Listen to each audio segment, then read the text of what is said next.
vegetables, vegetables. Here I come from the west side, the left side, the right brain drives me insane.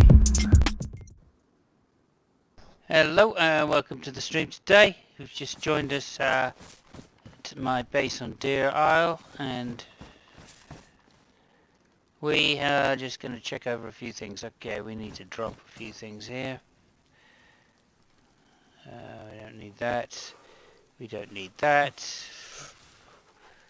This, or this. Okay, so we're running a little short of some things like ammo for my guns. So somehow I need to go and sort out some ammo for guns. It's raining, of course. Trucks fortunately disappeared at the moment.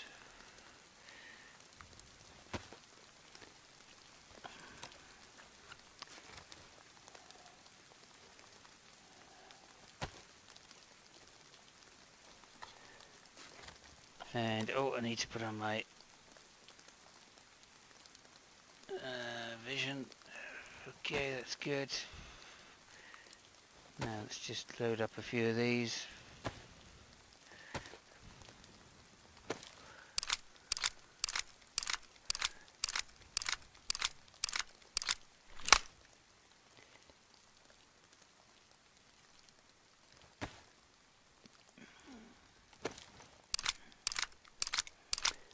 And welcome to the stream.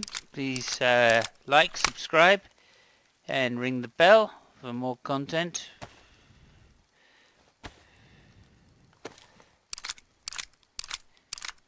Just kind of preparing things right now. We're going to be going to look for the usual stuff, which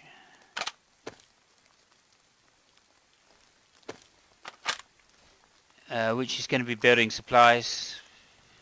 As always, we're going to go look for a few building supplies, and then also we're going to be flying around looking for some ammo, etc, because I'm running lower on ammo. I'm just going to load up this stuff here because I need space.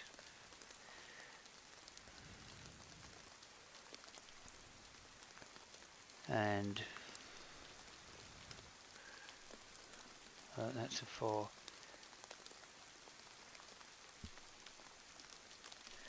There we go. Don't want that.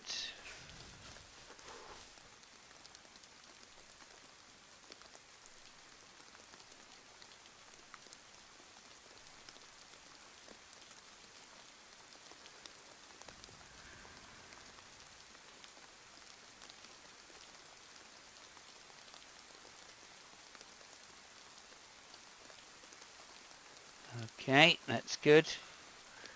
And we need to also reload this gun.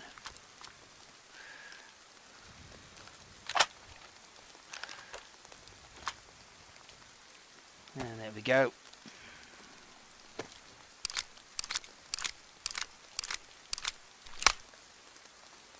Okay.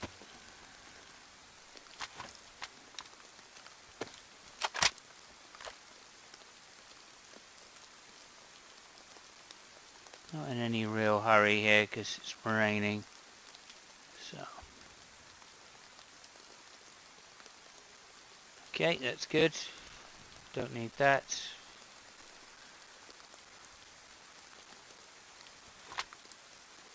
Oh, we don't need those.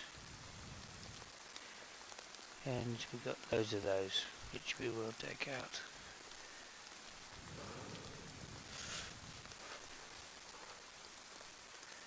And we're cold. Let's just see if we're wet.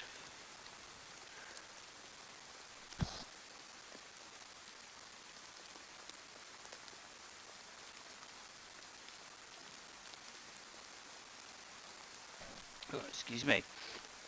Okay, so we need to just repair this. Don't know what you use. Let's just try this. No. This. Yes.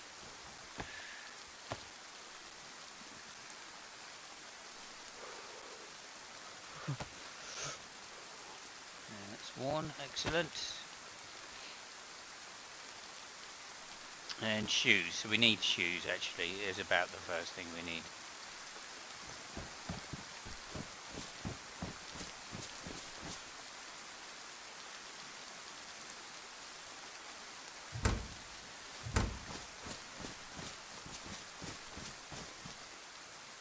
It's kind of weird. Oh, you see it comes in through there. Do you know what we can? Possibly, what we could do is go and grab this, which I was expecting to be filling up with water, but it doesn't seem to be.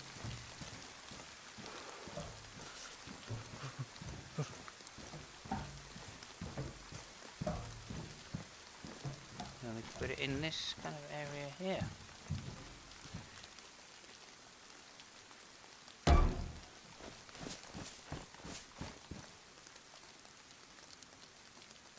No. Okay, so really the first thing is go and get shoes, I guess, because we're going to run out very shortly. And that would be sad. So.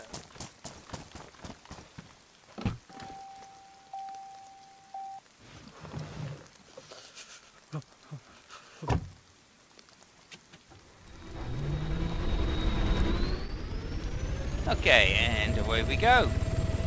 Good morning, everybody.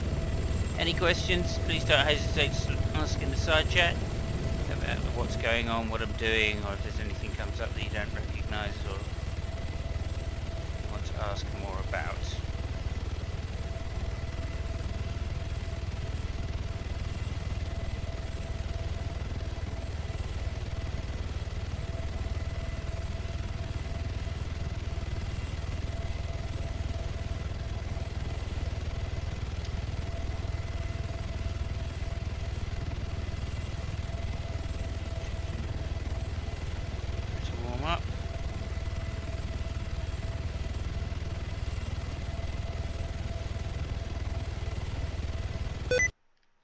Oh, actually have stickies. Let's sort that out.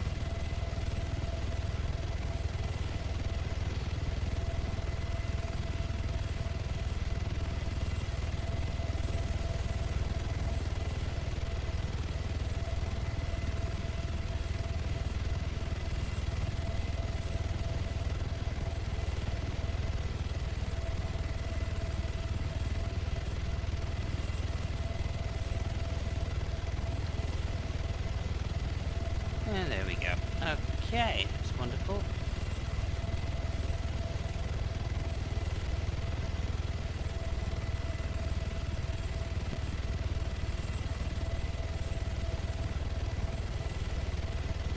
Let's just see where that the nearest.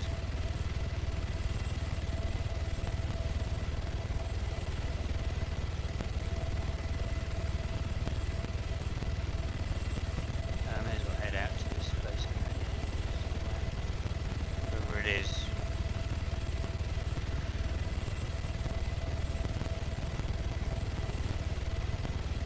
Yeah, Hockenheim. Brilliant.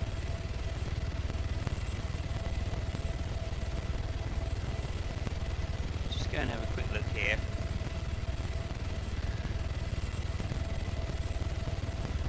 Let's just do the map.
If animals could talk, which species would be the rudest of them all?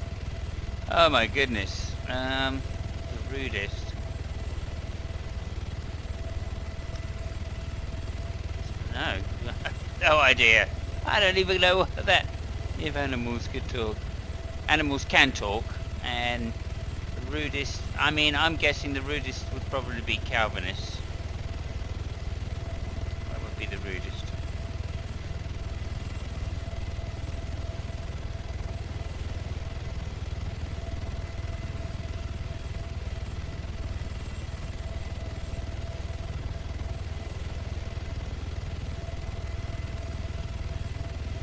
If that makes any sense. Welcome, Gio. Good to see you here.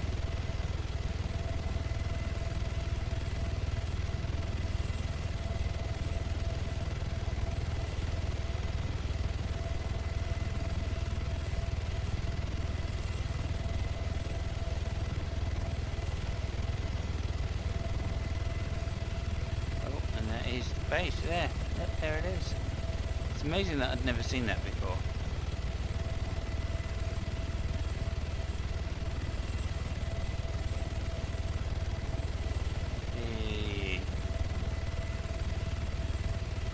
Beanie's bunker.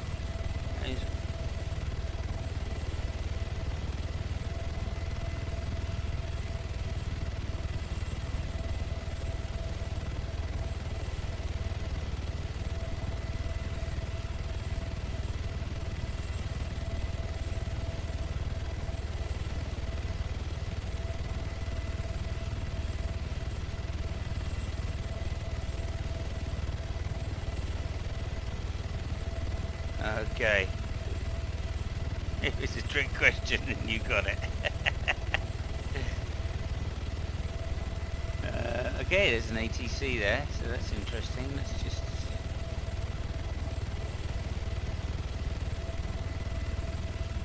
I guess we'll go and have a quick look over there first.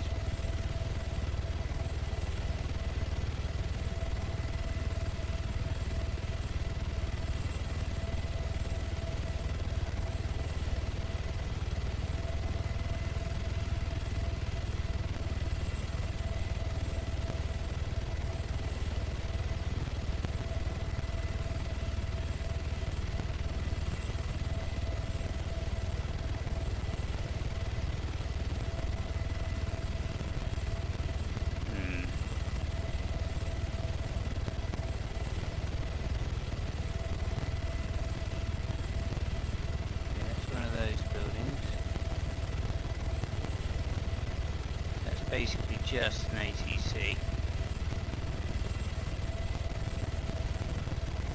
That looks like another.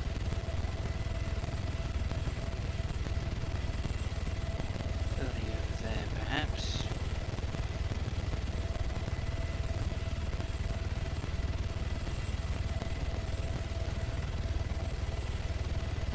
No, that's a hospital.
There we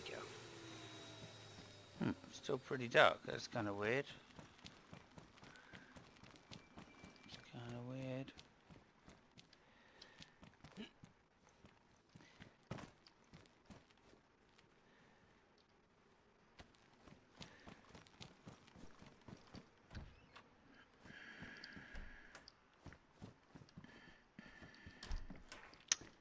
I see. Yeah, I think I'm going to just have to...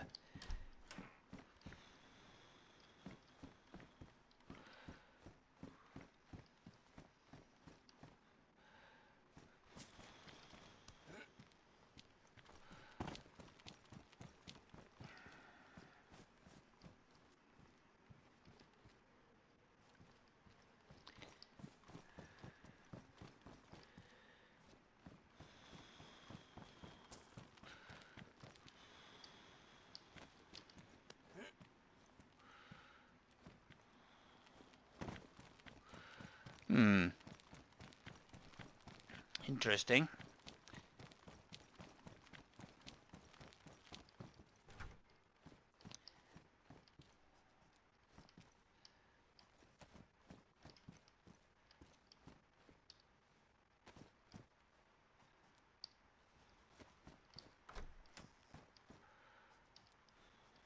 Courgettes, tomatoes, got everything. Pumpkins, oh my goodness.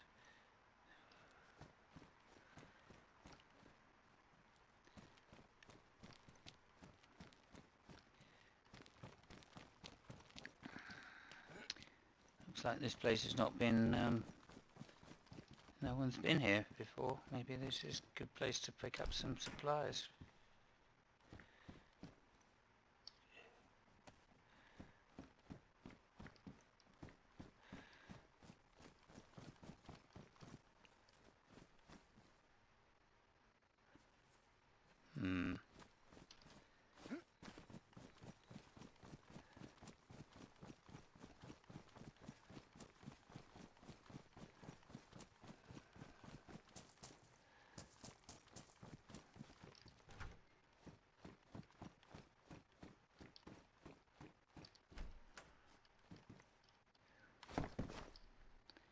Nice.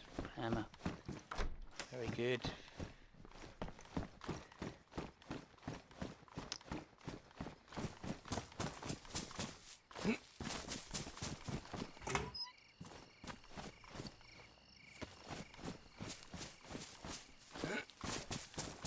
Okay.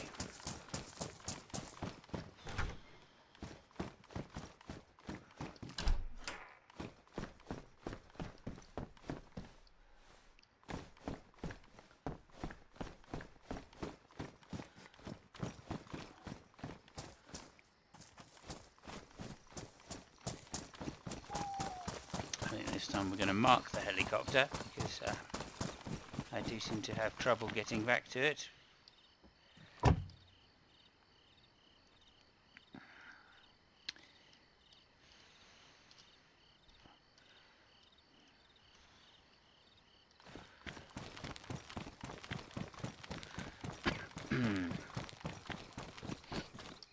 Okay.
There we go.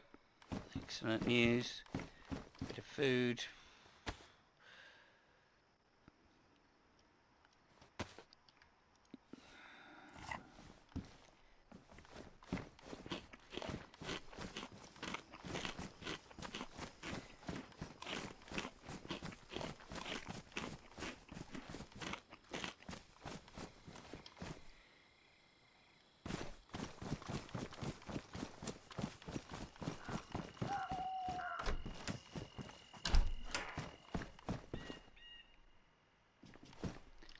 57. And since we are no longer at dark, we will do that. I'm a midnight cowboy, rolling on ridge.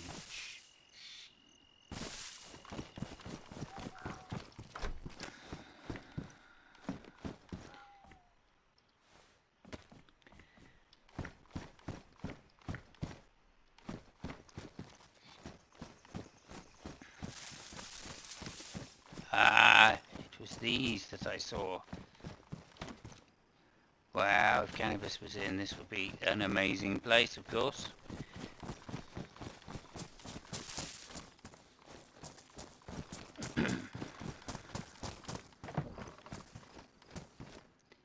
Ada wheel. That's nice. I know where there's an Ada.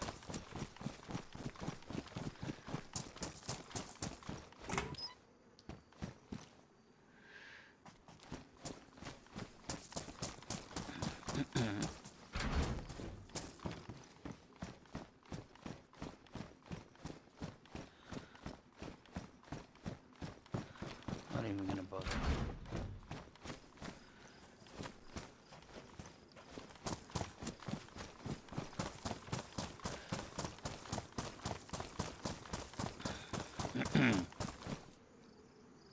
Oh, hey, Tom Tom.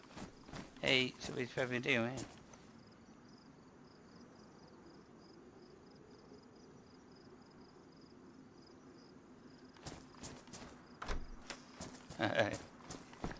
Yeah, no, that wasn't a peaceful old woman.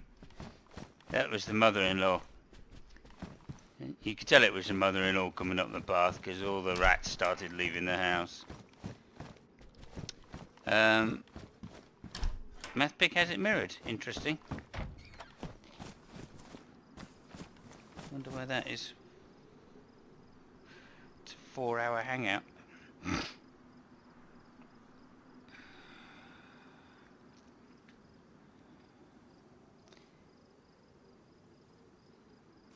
You can grow your own food, yeah, but you don't do it in these greenhouses. You do it with a shovel, which I don't think I've got, no. You do it with a shovel, and I'm sure that's where I've just been. Yes, it is. Yeah, you do it with a shovel, and you basically dig a little plot, water it, put some fertilizer on it, plant your seeds, and they then grow, which I will do a little later today to show you if you like.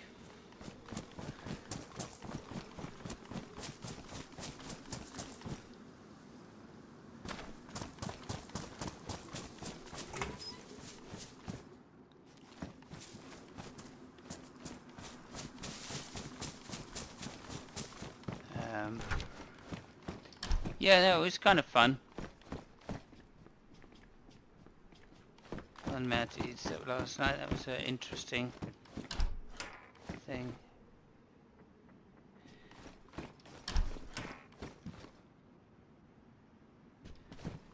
I did say a couple of things which were incorrect. Oh, okay. He must have cut it down then. Do you want to put the link in to the MathPig one so I can have a look? See what he was interested in. Out of all of it. That would be helpful. Courgettes, yeah, I know. Courgettes.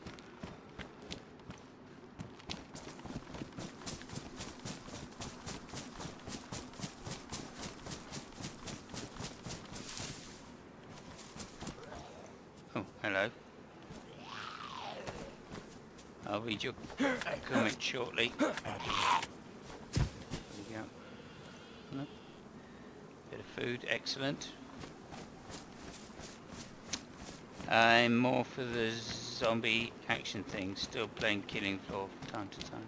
If you know that game. I don't know that game.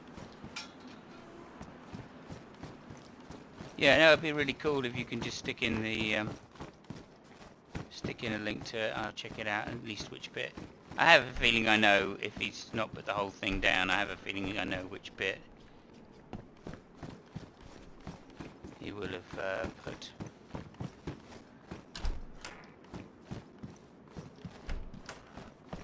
Look at that, overlooking the circuit. I can't wait. It's going to be good fun. Well, thanks, mate. Thanks, Tom Tom. I don't know, it's no problem. People mirror, I don't suppose so.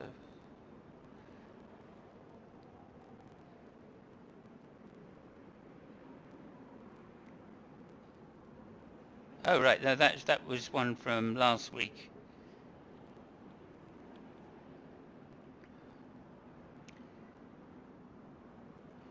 Yes, MathPig was on it. That's why, I guess. Yeah, he's mirrored it.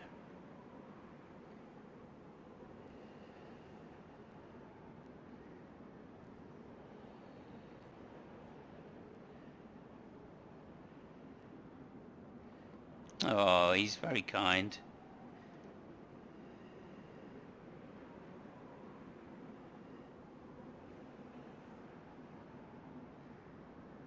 Technically, Christopher's the only one that was really there at the beginning of it. Oh, that's nice. Yeah, no, that was from like last week or a couple of weeks ago. So, it wasn't actually the one from last night. There was one with last night that Fabio was on, where he was on right form. Oh my goodness, he was making me laugh so much.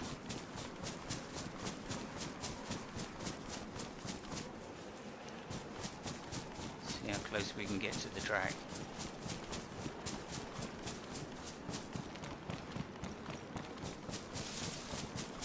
Again, and this is how good this guy is, look. I mean, how much detail. It's got curbs and everything. Amazing. I wonder if there's supercars in the game. Let me have a little look to see if I can find supercars.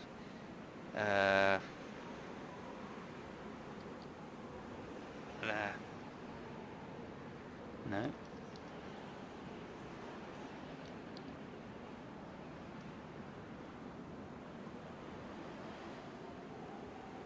No.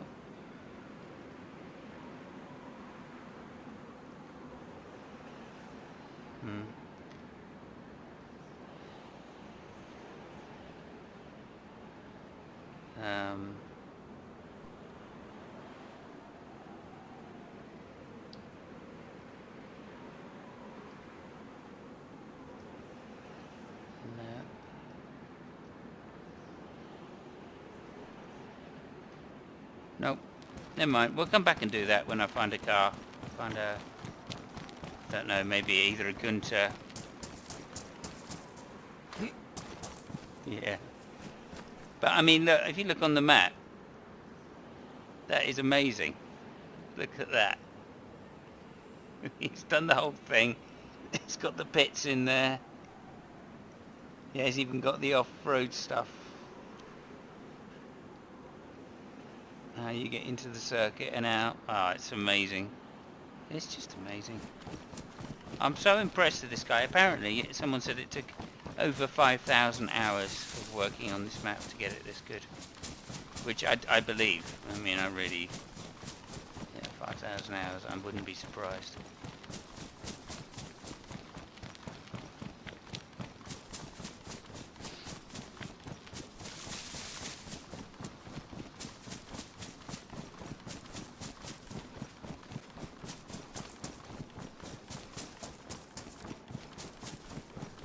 I'm just so impressed. I think it's an amazing job that he's done.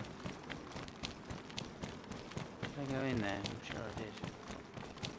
Yeah, I did. Alright, let's go somewhere else. I want to go to a military base to find some boots. And so the nearest one is here.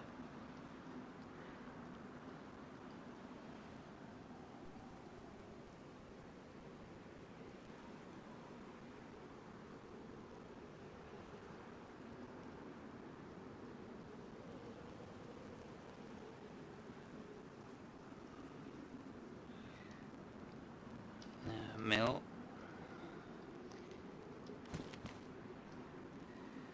Let's just get rid of that. And that.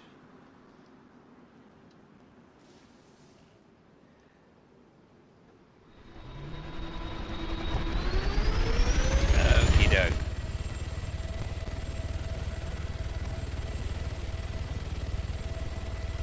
Yeah, this map is, and again, just to put it out there, this map is not only is it a really, really great design, but also it's kind of done for people playing the game to make play more interesting. So that's the great thing. Whereas Chinaris, which is the original map, is a faithful representation of an area, a particular area near the Black Sea, which makes it really good because everything, it's very realistic. You know, all the roads go somewhere and all of this kind of stuff. There's no kind of, oh, hey mate. Oh, okay.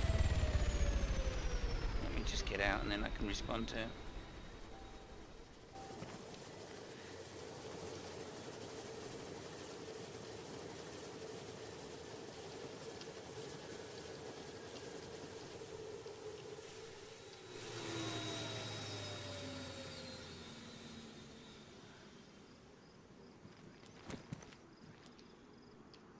Right, I'm just going to have to log off a second.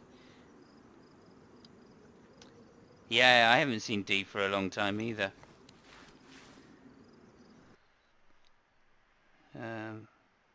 Getting really nice. Well, other than last week.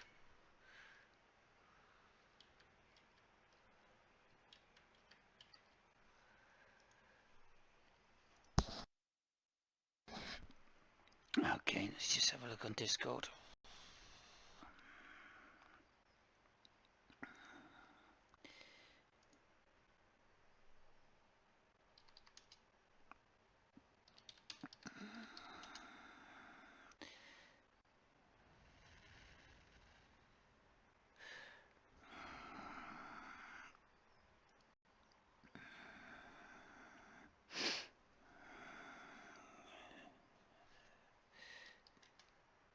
Okay, good. So, in the meantime,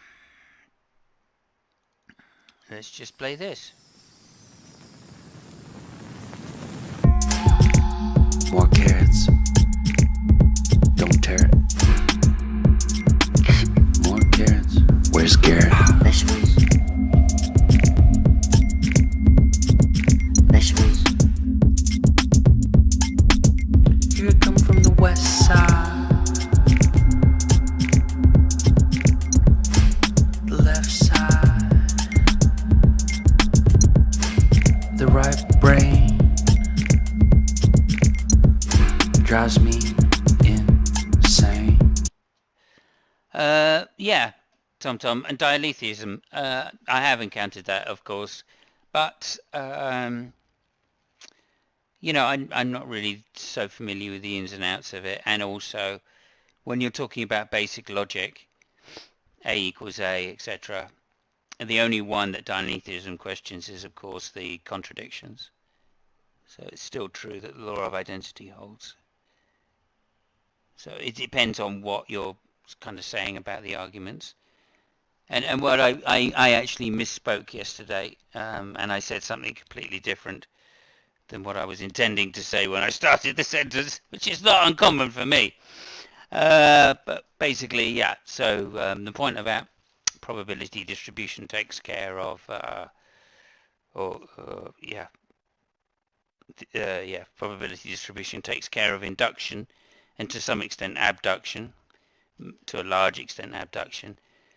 And then the other one, which is, of course, I was talking about was deduction, which actually I was going on about begging the question and special pleading, which, you know, arguments for God tend to do, any God. But of course, really, what I should have said really is that you know, because you're trying to get to the conclusion of a necessary unknown being, or unknown entity, unknown property, whatever, then you're going to suffer from an infinite regress of justification, because there's going to be the premises which lead to that necessary conclusion themselves have to be justified, and the way to do that and have them as necessary is of course by another set of premises, which then themselves, those premises have to be justified, which also then means that justification is a set of premises which themselves have to be justified, and you send back on this infinite regress of justification. Exactly. So how can you have a deductive argument that comes to a new information, i.e. God exists, without including the fact that God exists in the premises, which themselves then have to be justified? So that's kind of what I meant by special pleading, or begging the question. But I could have said it in terms of infinite regress, which is, I think, an easier way to understand it. So that's basically what I was going on about there. Right. Let's just see if we're back up. Okay, Cypher says should be good to go.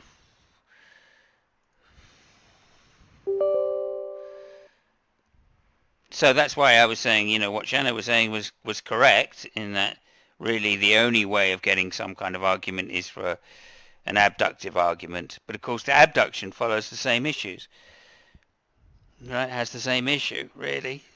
Which is, yeah, it's not leading to a necessary conclusion, but if it's not leading to a necessary conclusion, then that's no reason to believe it, if it comes from the deductive side. And if it comes from the inductive side, then again, I'm going to ask you for what your probability distributions are in order to say something is more likely or less likely, right? For the same reason that the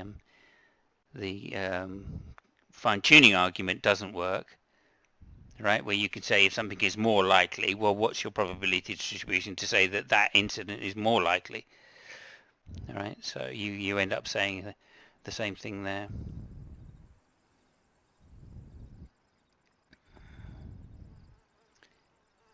Yes, exactly. Kind of turtles all the way, yeah, exactly. Turtles all the way is the problem. I think that was mentioned in the Hangout as it goes. So, right, mill is where we're headed for.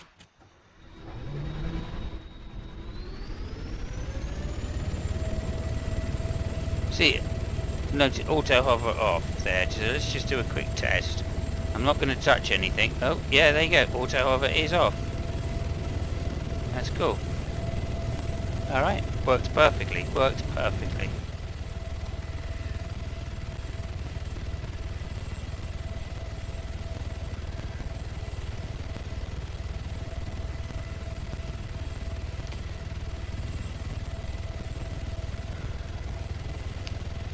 Good. Anyway, I mean,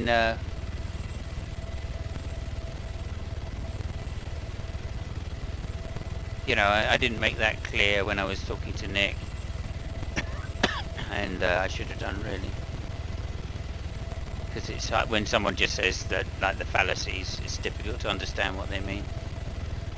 So I was really vague. I guess it's because I was tired and stuff, as always. It was a long hangout.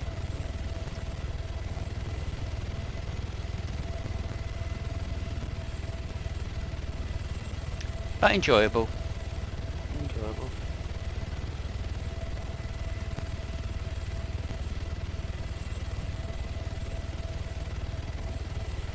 This map is just fucking amazing.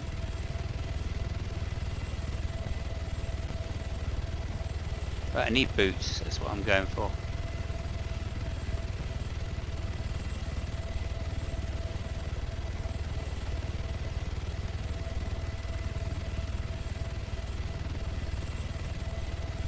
Halfway down. Yeah. Has anyone concluded its turtle's only halfway down? Yeah, quite possibly. I don't know, Terry Pratchett did say a few things. I think that comes from Terry Pratchett. I'm not certain, but I think it does. And I remember reading in one of his books, like some philosophical discussion about the turtles. So that was quite funny. The fact that he's he's plump for infinite regress over the other two, whatever they are. The trilemma, foundations, assumptions and foundations, or circular reasoning, something like that.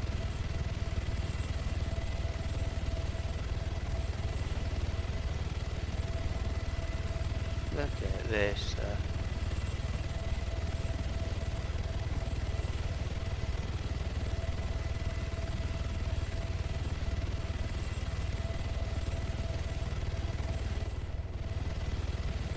Oh, there we go.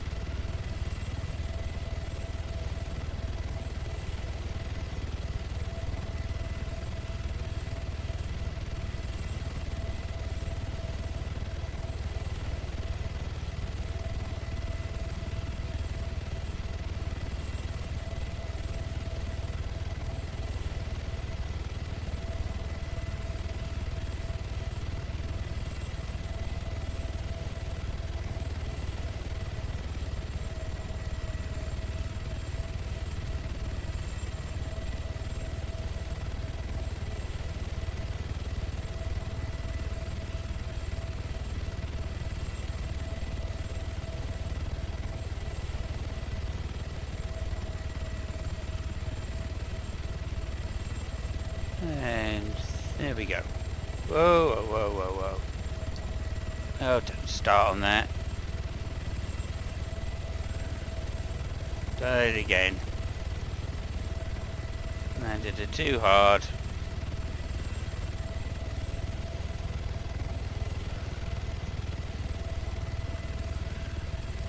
Okay, let's try that again, shall we?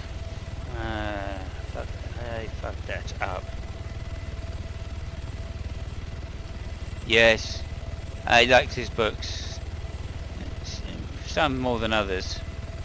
Mort, I really liked. Thought that was really funny.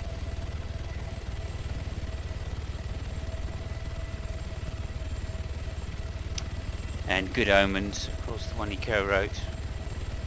Was just amazing. There we go, softer landing that time. Right, let's hope we can find some boots. Because I'm about to run out of mine.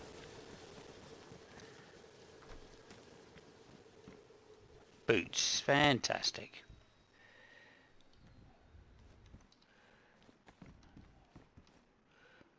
Oh, SG5, I haven't got one of those.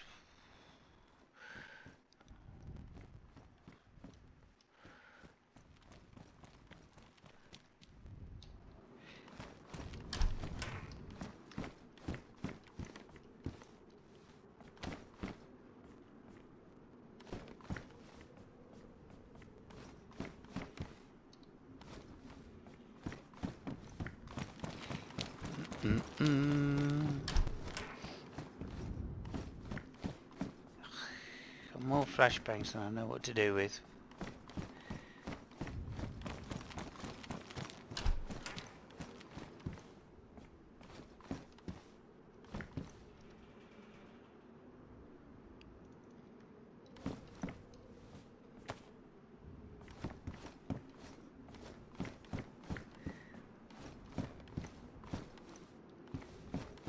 Okay.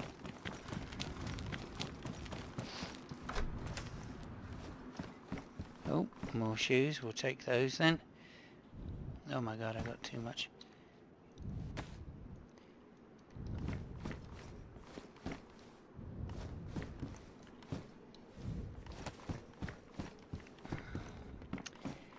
Fantastic.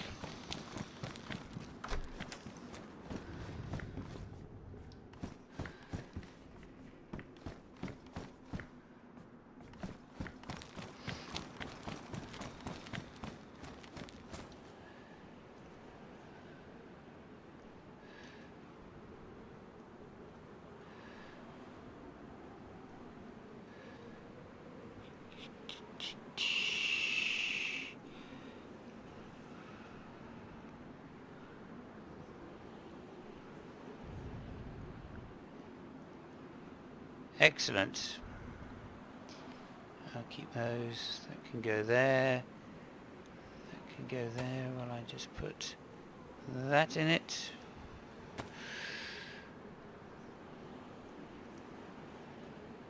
Can go in there.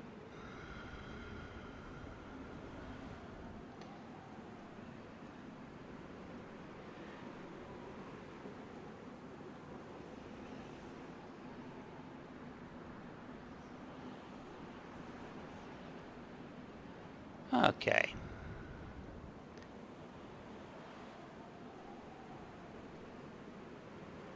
Good, that's all good, that's all good, and that's all good.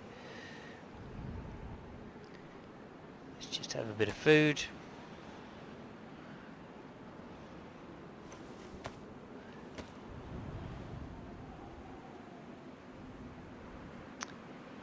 Good, well we got the shoes, and that's good news. Let's go and have a look in here.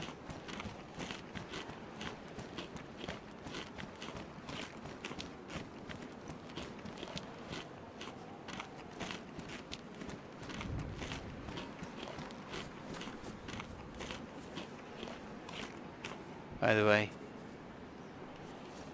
Yeah, no, I've spoken to T-Jump a few times.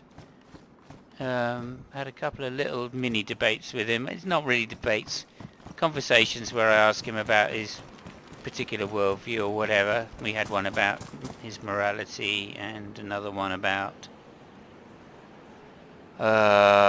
debate titles. You know, I was criticising some of his debate titles. And yeah, I mean, he took it well. I mean, he really is quite cool, calm and collected. Oops. I agree with him on just about everything other than, you know, other than a few little things here and there, like, hang on a second.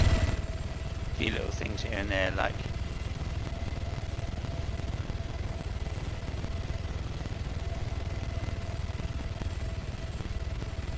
yeah. There's a good lecture by Ahmed. Someone who jumped shouts. Yes, I've seen that lecture. Yeah, I mean, again, I think the fine-tuning argument isn't very strong at all.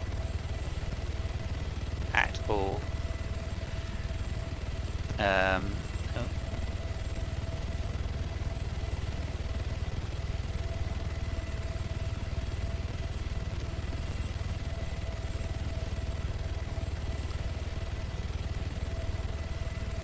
How the hell did you get in?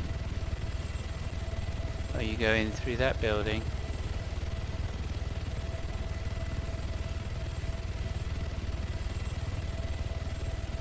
I like it. It is a proper maze.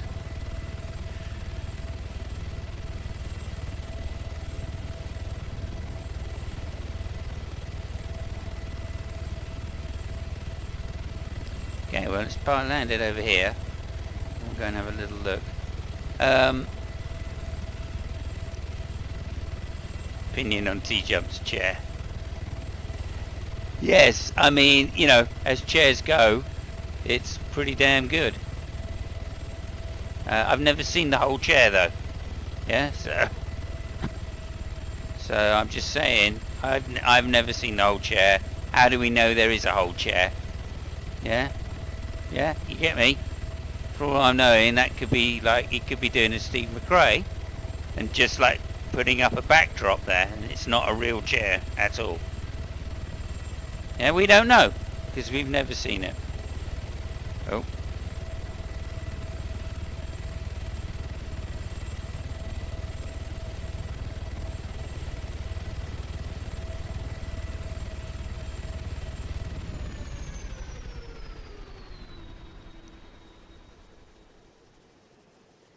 No, it doesn't exist, Tom Tom. That's what I'm saying.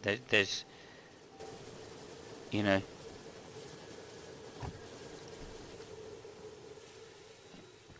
I mean, it's the question of why they are why those constants are what they are. That's a valid question. But to say, hello. But to say that proves some conclusion about the likelihood of them being what they are, that's another thing altogether. That's where I think the fallacy is. As I was explaining yesterday, in order to know that something is fine-tuned,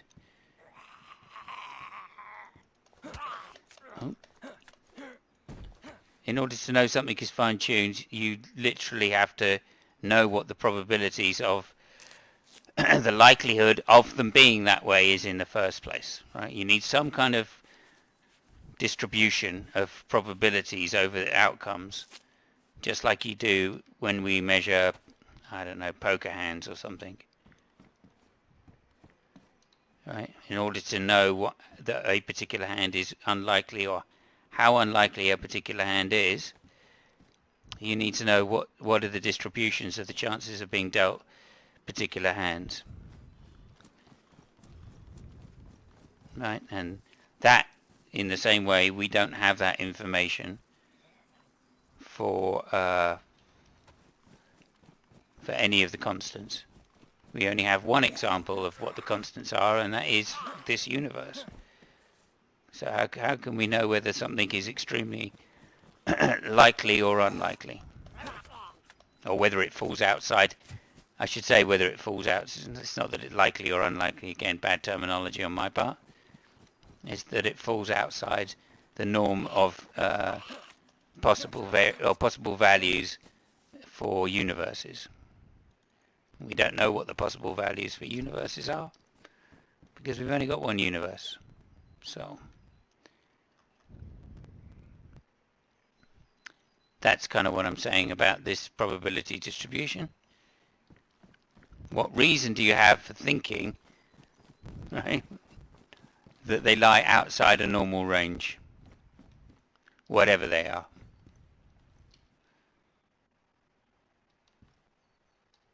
And simply to say there is no reason. We can't give a reason because in order to give a reason we would have to understand what the likelihood that a particular value would occur. And we just got no way of doing that in a given universe.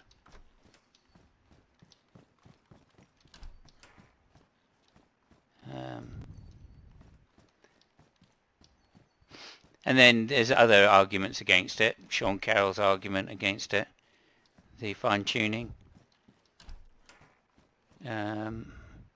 which is very much like the supernatural argument against, when I say supernatural argument, the argument against people saying that miracles are supernatural, which is what Shannon was going on about, I think, yesterday.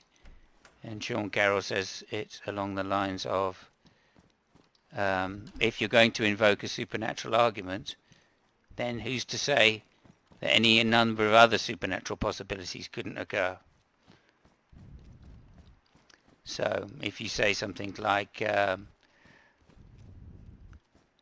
what was the example he used? Hallucinations was the one he used. If you say, you know, there was like,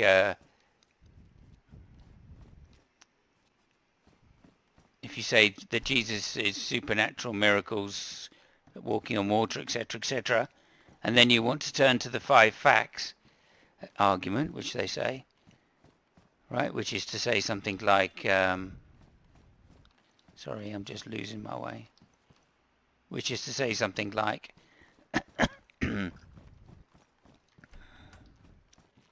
yeah, there we go, which is to say something like Jesus, you know, it's a fact because it's written that so many people saw Jesus, right, after he died on the cross, right? So, and then they say things like, you know, well, you couldn't have all of these resurrection appearances,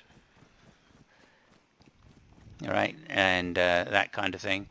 But of course you can have all of those resurrection appearances because you're appealing to supernatural. And there's no limit then, is there, to what could have happened? So to say, oh, it's amazing these people definitely saw what they saw.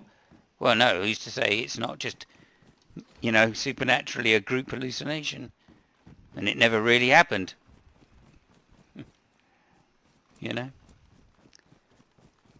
So I don't think I explained that particularly well, but hopefully you get the idea. There was another question I missed from you. The chair icon here, yeah. You should dig up the Cornell lecture. Give me a minute. Yeah, please, if you wouldn't mind.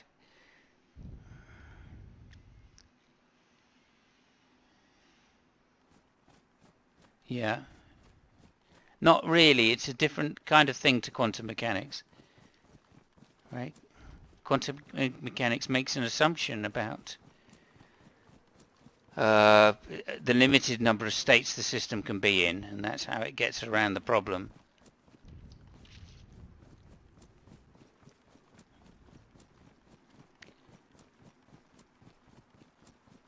So, yeah.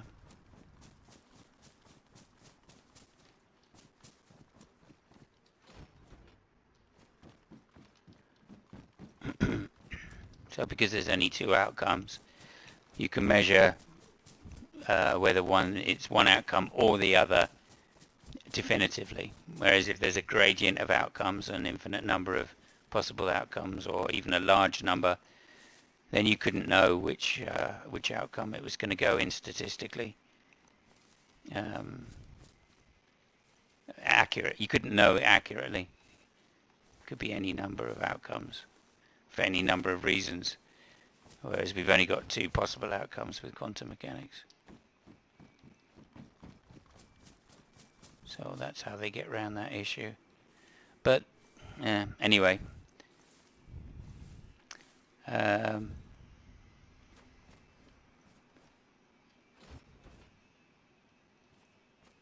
of course. Oh, another VSS. Excellent. It is a Pandora's box, for sure.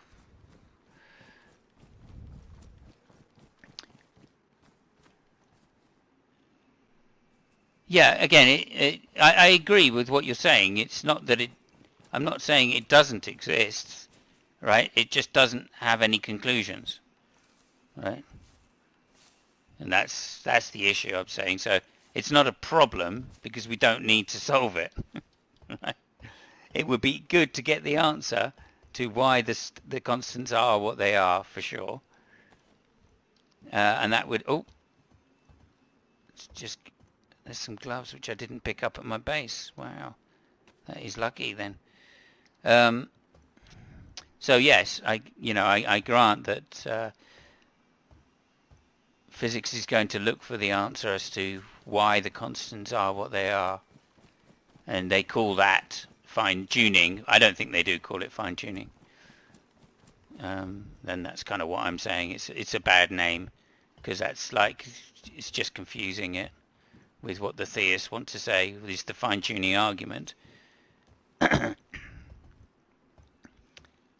But, as you say, why the value of, I don't know, the electron is the value, why the false value of an electron is what it is an undetermined question in physics, for sure. And the same for anything, why a particle weighs what it does weigh and not something else.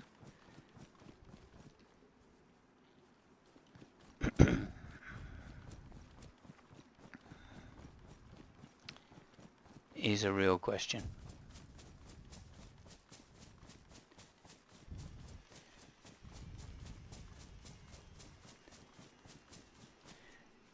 Yeah, again, I'm not disputing that the question is an interesting question in physics. I don't think it's an argument. That's all I'm saying. It's just not an argument. Because by argument we would probably mean it has a conclusion which is either necessary or yeah, there we go.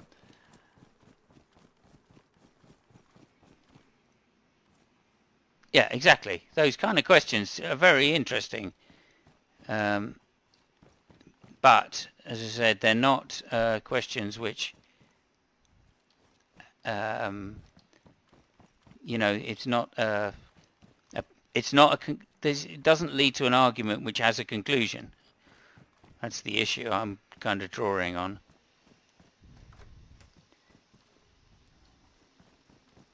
You know, it doesn't even lead to a defined question. So, in a sense, that's what I'm saying.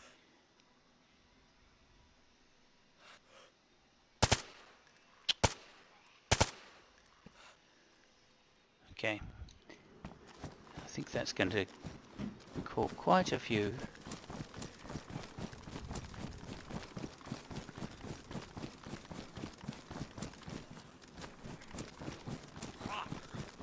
Hello.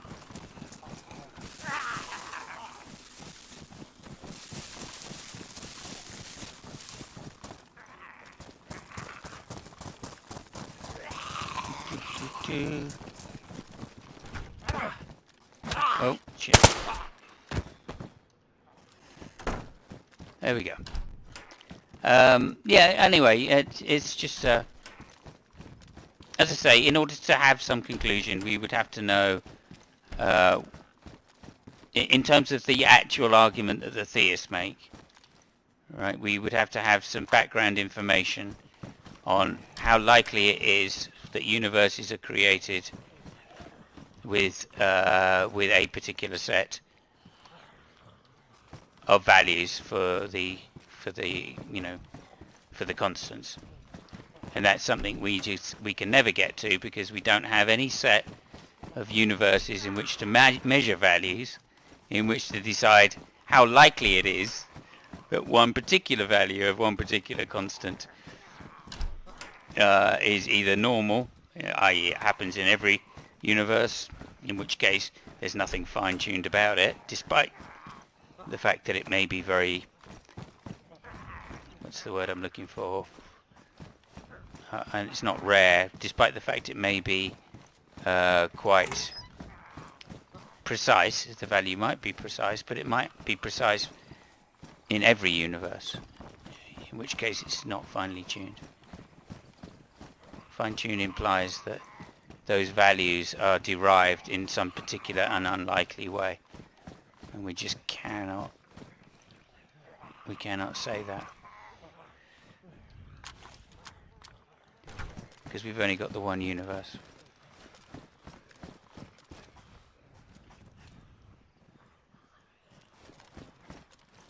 I can hear one.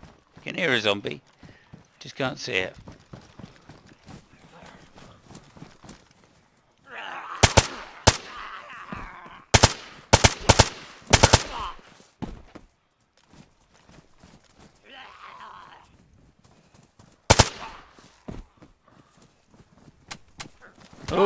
Oh dear. Gun went click click. Oh, they're all coming over, aren't they?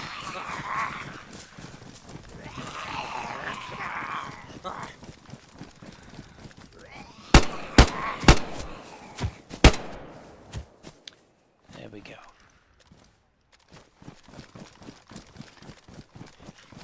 Anyway, I've made that point several times, so I will shut up about it now. Beautiful.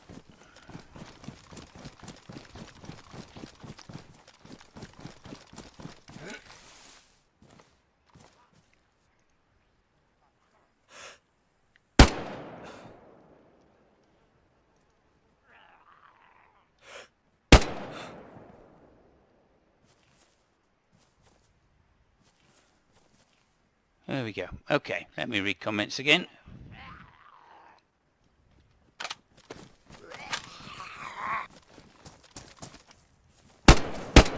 Oh.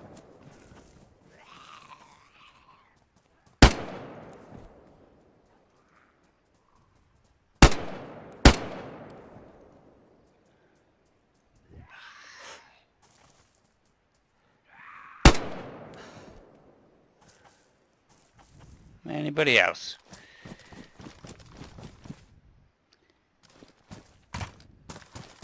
I think this guy, no he didn't, I was wrong. This guy, no. Well,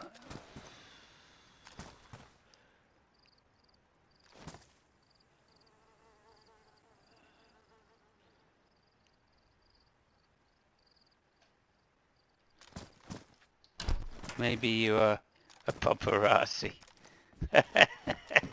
That's quite funny. Oh, got another one of those mags. That's really useful, actually.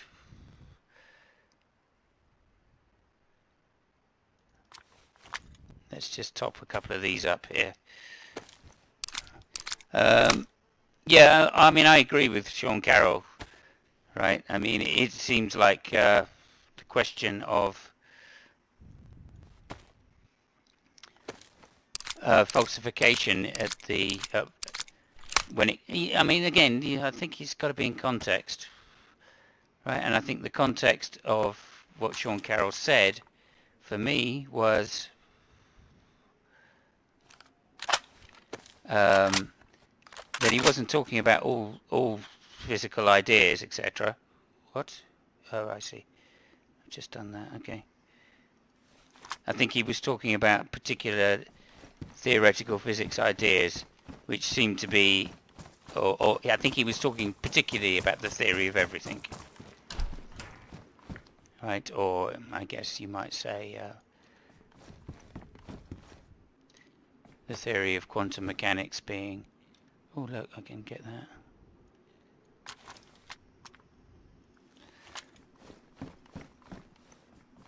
Antidetermination being solved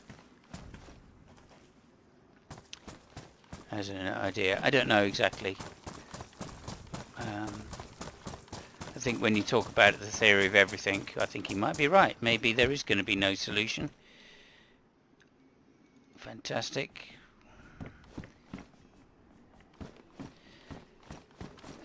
It'll never be, we'll never be able to falsify string theory or M theory, in which case that might end up just being the only theory that we've got which does unify relativity and quantum mechanics.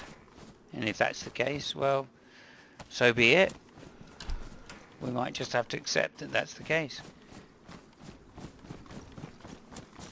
For instance, or quantum loop gravity, or a whole number of other ideas which people can bring up.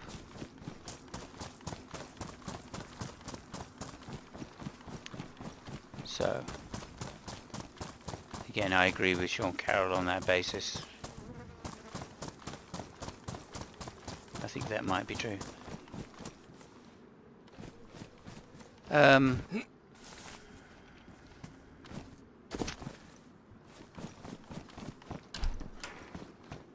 Yes, I guess you're right there. I hadn't really thought about it because I don't really know what is meant by hard determination. Some people use different kind of definitions. And if you're just going to say, oh, and hard determination, in the fact that everything, as in the PRS, then, I don't like that myself. Oh, we got it. But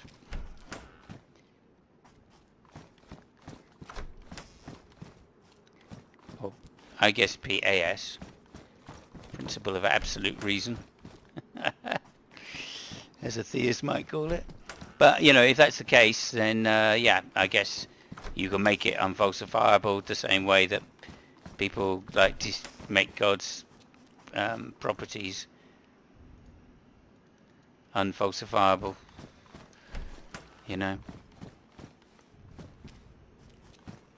or try to. It's what Converse was doing last night,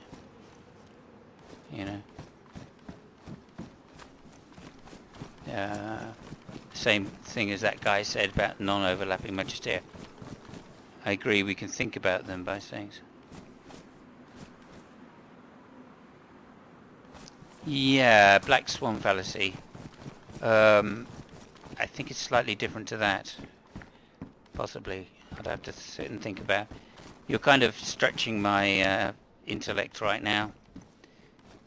And because I'm doing two things at once, that's not helping. However, Black Swan fallacy is a set fallacy, whereas the other is a statistical fallacy, a probability fallacy. So they're slightly different, but probably mean the same thing. It's probably my lack of understanding rather than your saying something incorrect.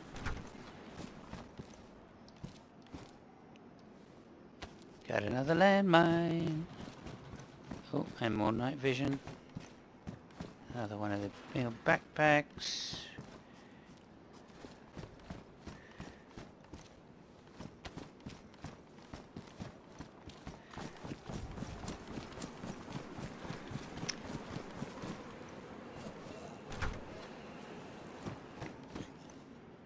Yeah, it's kind of what I was getting at, I guess, yeah. I think the spheres have some hard determination, but also have some wiggle room for their god. Exactly.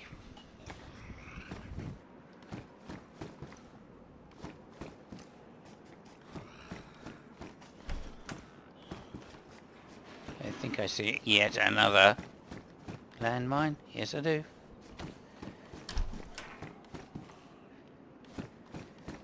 I should go and teleport with them over to Gable's base and just drop them around the place. Just as a laugh.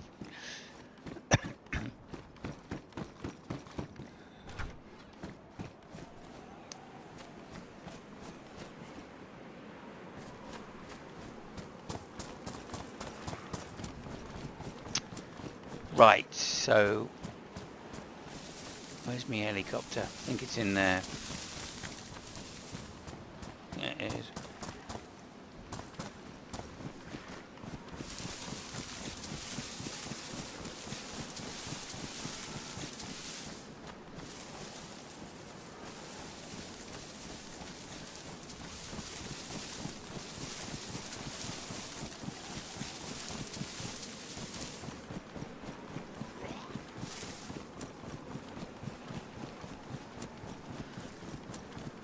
What else? Yeah, okay. Hard determination.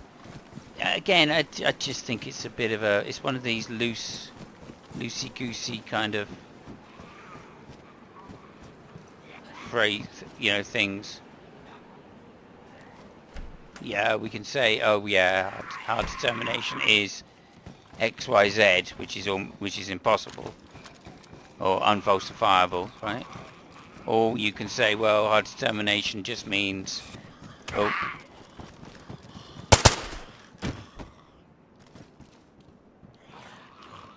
something a little looser.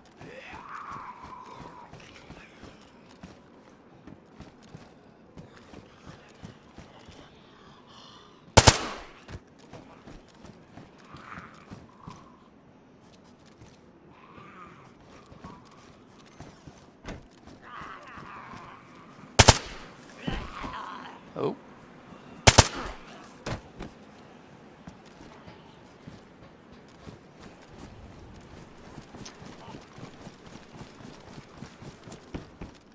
So yeah.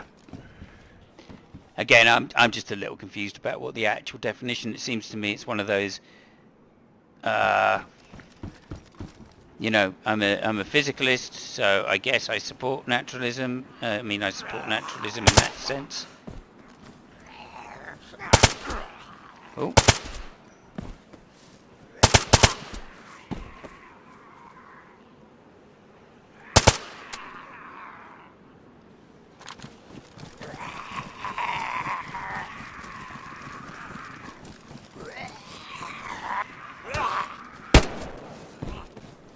But some people... Oh, jeez. Oh.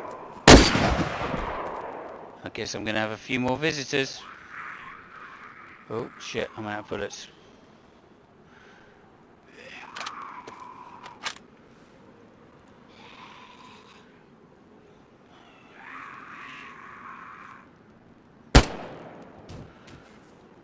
Okay. Right.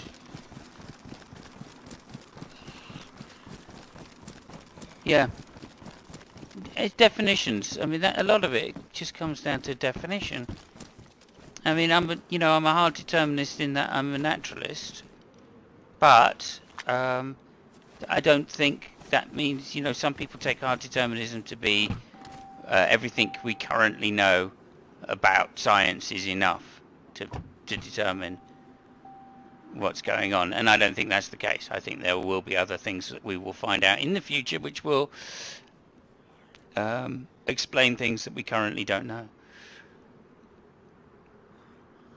And as such, to say that hard determinism is true is, we can't say that if we mean by hard determination that we know everything, right? And therefore we know what every cause is. So I don't think it's that. I think it's a more benign claim about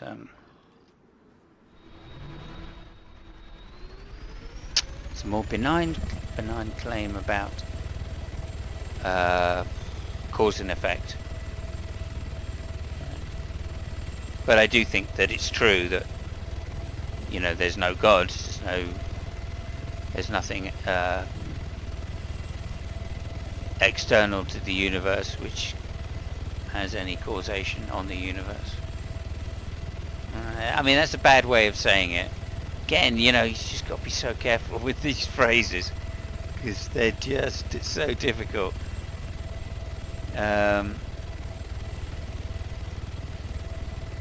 If they, I don't know how to say it. I just don't even know how to say it.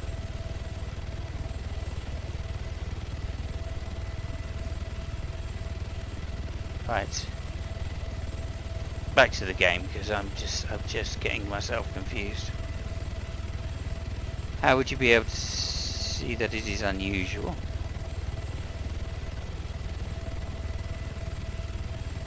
Yeah, exactly, Robert. Yeah. Welcome to the stream.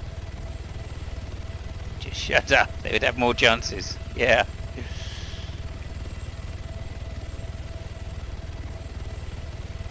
They thought of the constants devolving as a thing.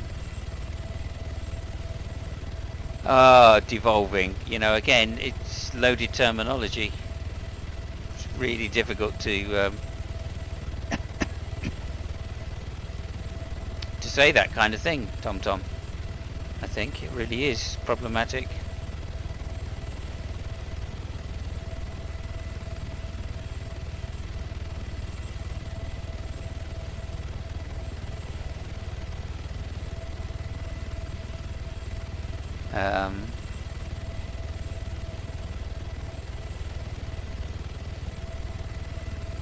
Not much there either.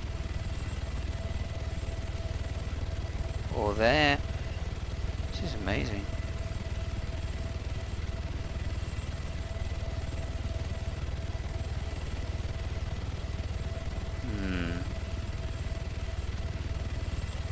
Okay. Let's go here.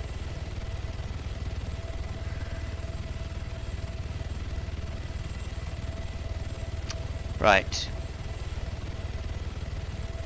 These random universities never...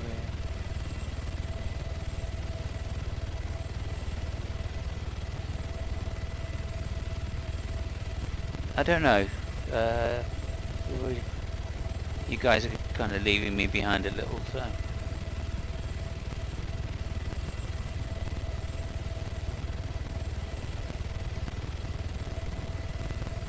I mean, yeah, devolving. Again, it's just not a good word, right? Because like evolve and devolve have another set of language which is applied to it of teleology, right? So I just think that's a really bad phrasing. If he means that, for instance, what Krauss was talking about, which is heat death as the universe, then yeah, fair enough. That's a good point. I think there's some good evidence to show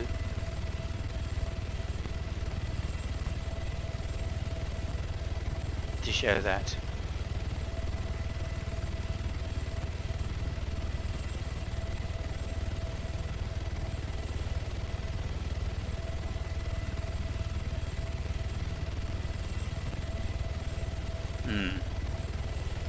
Where to land? Down there, I guess.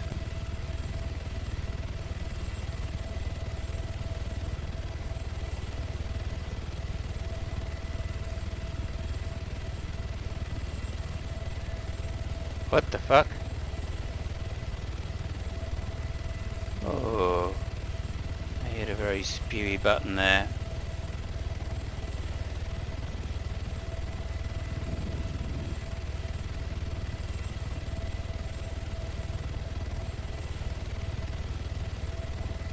Yes, indeed.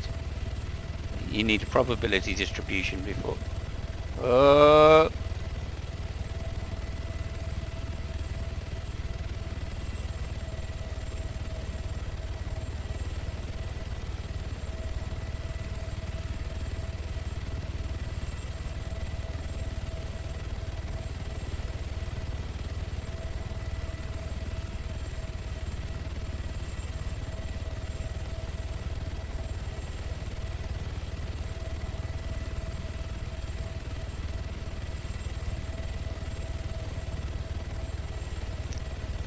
And there we go. Right. Well, yeah, cheeky obviously, yeah.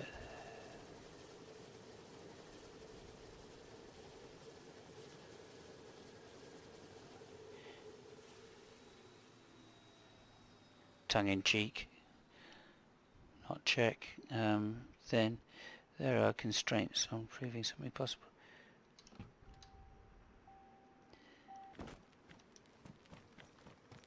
Well, that's what you're both talking past each other now, I think. Yeah, that's the point, Tom, is that there are constraints, and the constraint is when you're estimating probabilities, you need to know the distribution in order to know whether a particular likelihood or statistic is unusual.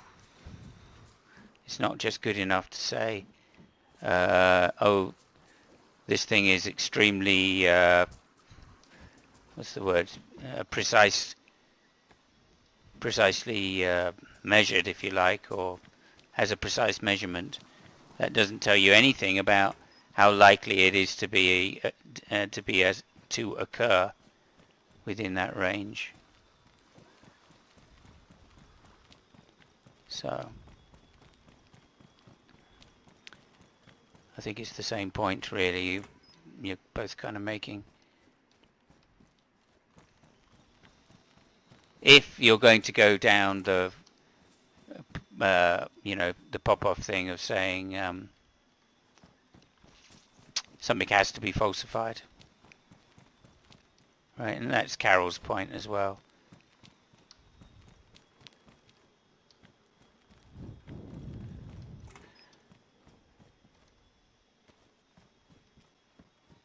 I think he accepts that he doesn't, he's basically saying, look, we're never going, oh, VSD, very nice. Let's just put that there, and we'll take that. Yeah, I think he's saying, look, we may never have a probability distribution, and if we never have a probability distribution, then we're never going to be able to say XYZ theory has a significance of being correct, right, which is what you need. And if that's the case, we may just have to accept that. We may just have to say, right, whereas before we've shown by repeated observations that the chances of something happening is extremely unlikely, and therefore the explanation is something more akin to, oh yeah, beautiful fishing rod, I've been looking for one of those for ages, is more akin to something like supernaturalism rather than known science. And I think what they're saying there is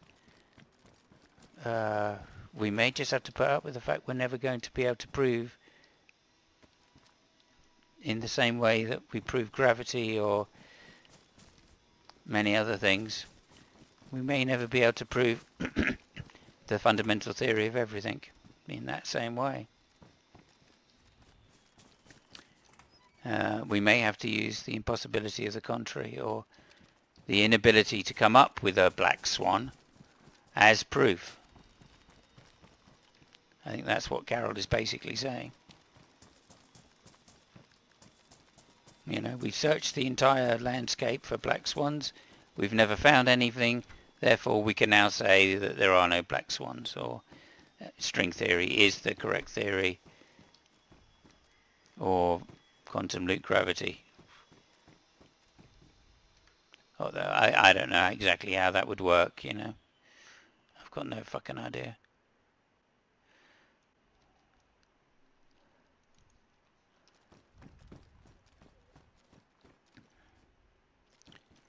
Don't need that.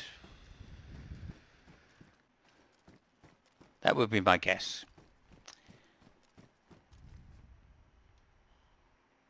Oh, I missed an important zombie question. Okay, let me just go back. Yeah, I mean, I'd like to have a chat about it, Tom. That sounds cool. You and me and Robert would be cool. If every unfalsifiable is held as true, where's the line between fantasy and reality? Yes, I know. That is the problem. You elucidate the problem. It's not baby steps. I mean, people have been looking at it for best part of 40 years now. And they, you know, some amazing strides have been made. Ed Witten, etc. Oh my God! Look, they're just suddenly all appearing. Oh, see if I can just creep away a little bit.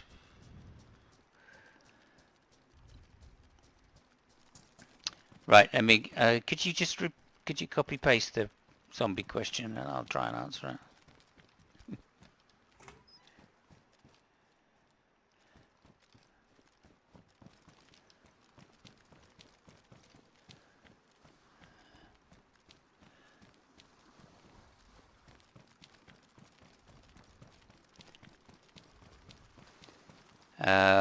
What did Tommy say there? Robert X, define true.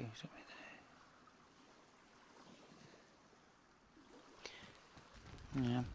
Again, I just think, yeah, it's terminology, and just the same as Lawrence Krauss said, you can get a universe from nothing, and he had a particular definition that he was using for nothing, not the philosophical one. It's the same issue going on here, right? When a scientist says something is unfalsifiable,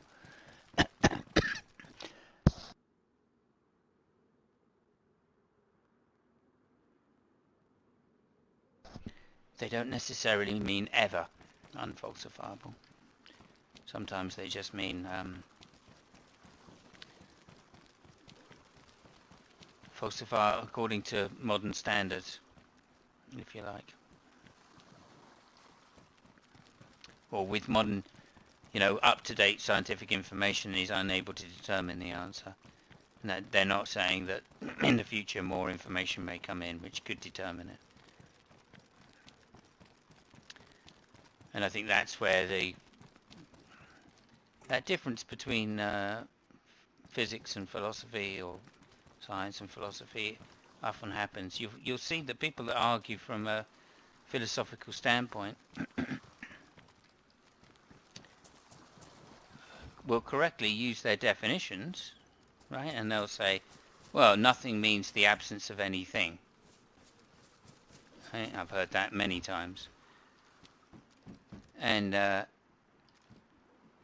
you know, when a physicist sometimes will use nothing, they are just talking about the vacuum of space, which is bad language. I mean, it's bad, you know, it's definitionally not correct. So I get what the philosophers are saying there, which is you can't, you know, you shouldn't be so sloppy with your words if that's what you mean to say. Oh, fishing hook as well.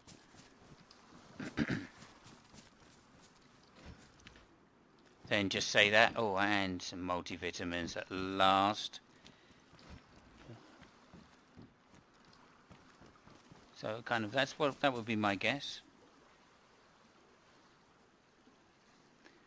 I mean, if you guys want to come into Discord, I'll shoot you a link to my Discord, and you guys can come in on stream and talk about it while I'm playing. If that's what you'd like to do, I'd be more than happy to do that. Just say yes for me in chat in capitals. Yeah, exactly, Benghazi. That's my kind of thing on it. When I talk to... Oh, look at that.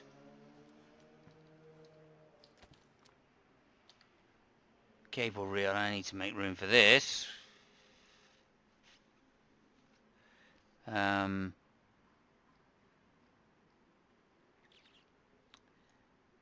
Okay. How big is it? It's big. Okay, well, we're not going to be able to do that, so we can just do that. And there we go. The cable reel's great because I've got a thing back at the base. I've got a light back at the base. Okay, let me just put in an invite to the Discord. And if you guys would like to come into my channel and talk about it, that would be much easier for me rather than having to constantly read.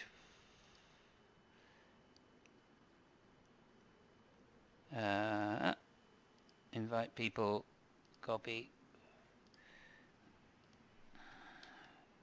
Oh, wrong button. Right, there you go. And let me just change into my particular channel. There you go.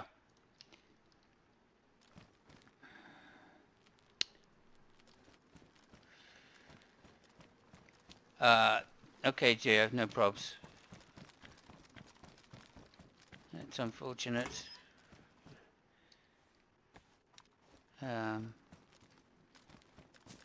But yeah, if you can, Tom or Robert, that would be really good as well.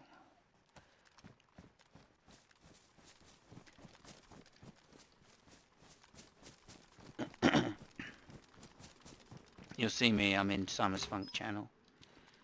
In there.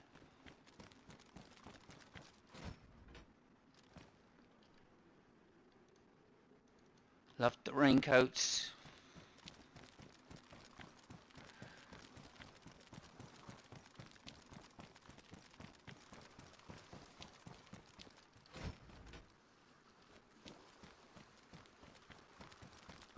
Right, of course I didn't mark where the damn helicopter is.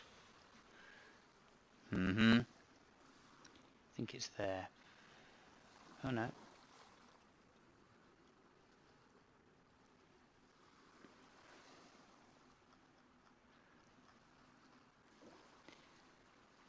Probably there then. Okay.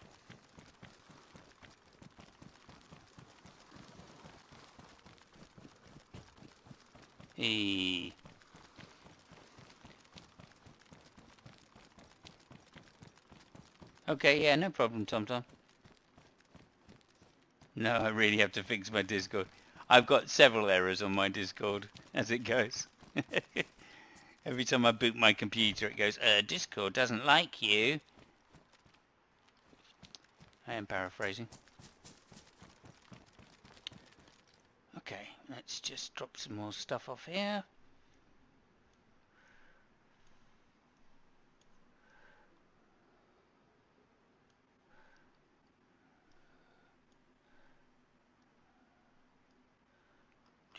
And there's another one of those, so we can just put that there. Another one of those. Don't need that.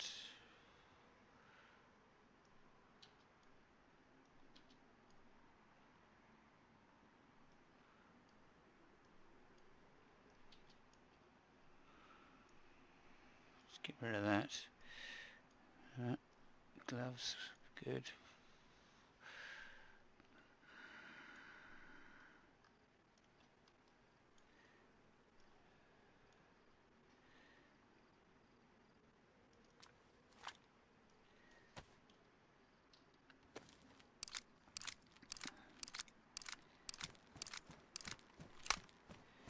Oh, don't have many of those left. Okay.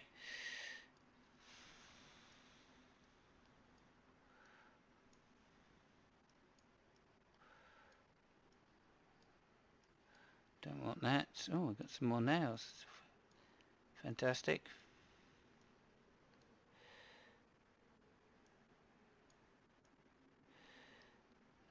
I wonder if that... Oh no. We'll see about that later. Okay, let's just go. Have a quick look in the tunnel.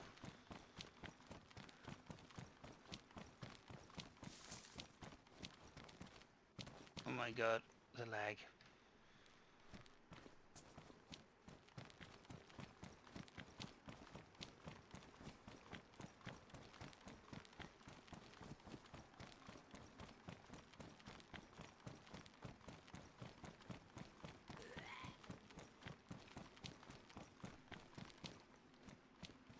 Oh, I say, this is interesting.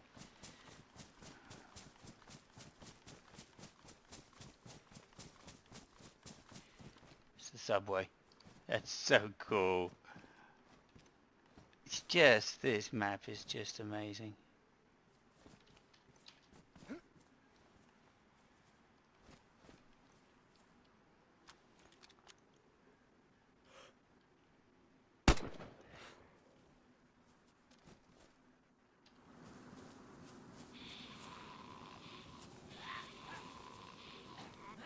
And here we go.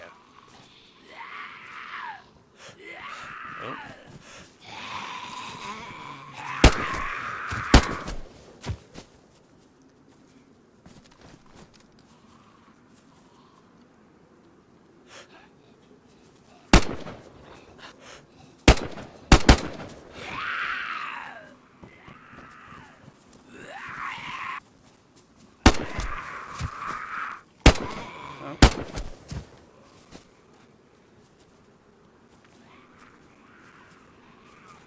Let's just wait for a few more to... Oh, there we go.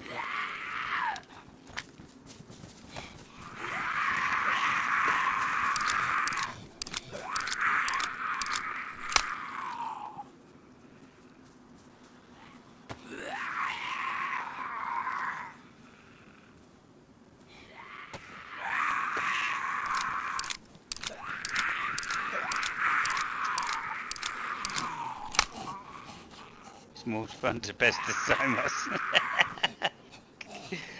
Yes. Well, you're very welcome to come in anyway.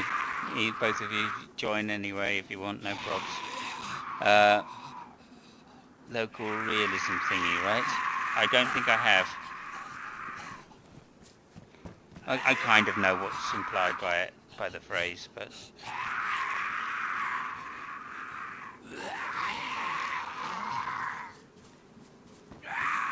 Just talking to G-Man.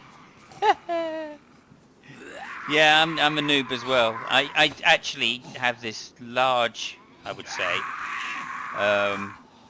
this large spread of ignorance by which I operate under. Oh my goodness, it's damaged.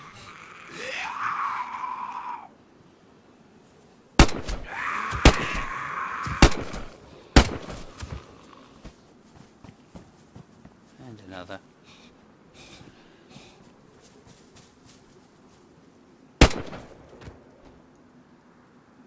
Good. Yes, as I say, large spread of ignorance. You know, I've had philosophers like Ozzy and just a few of them try to explain stuff to me which has just gone right over my head.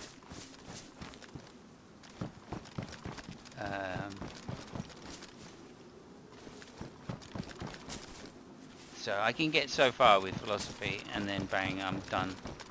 That's it. existentialism means nothing to me. That's quite a funny joke, I think. If I understood what existentialism was, it would be funny.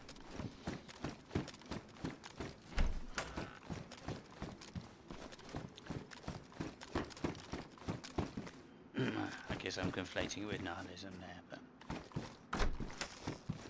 definitely would be funnier if I'd said nihilism means nothing to me. And here's another military type building.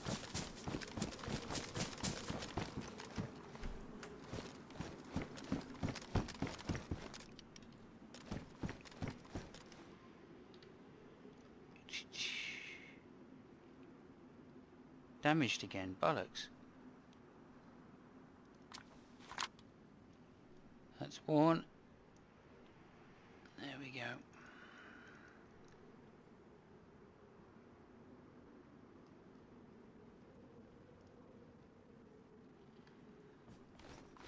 That's good.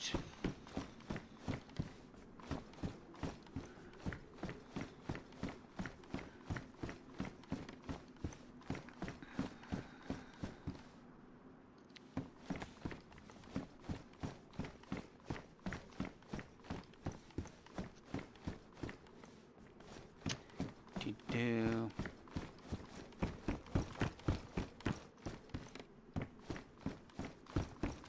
Yeah, you know, I like Ozzy because, for various reasons, he's really fucking smart. And that's a good reason right there. But he's got a lot of time for people that don't know. He's a really good educator. And that really helps me because I do struggle with these ideas, as I guess most people do. But I struggle with these concepts to the point where I just can't understand them after a while.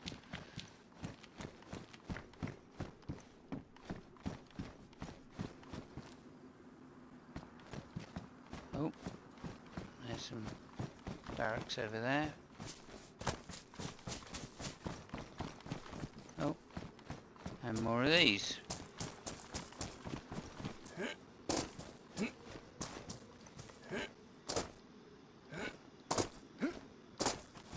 Okay, doesn't want me to get in there.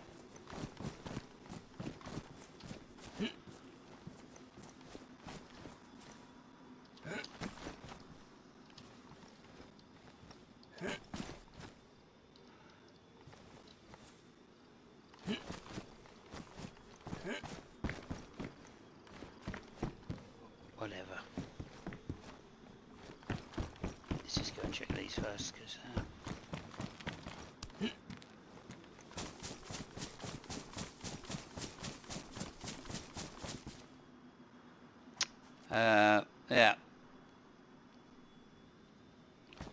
yeah, for sure.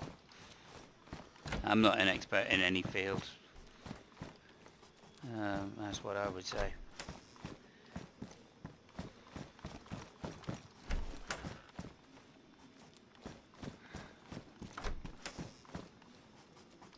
But you know, like it's again, it's ways of thinking. So that's what I kind of specialised in, I guess, if you could say specialised, or I would say my father taught me to specialise in how you think, not what you think. So hence I can be easily confused. Beautiful, another code lock, that's great.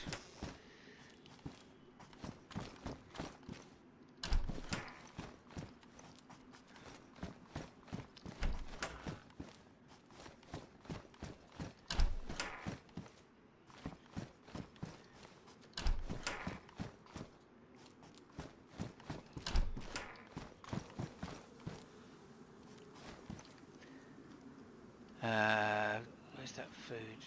Okay, I don't have food, but I'll just swig back one of these.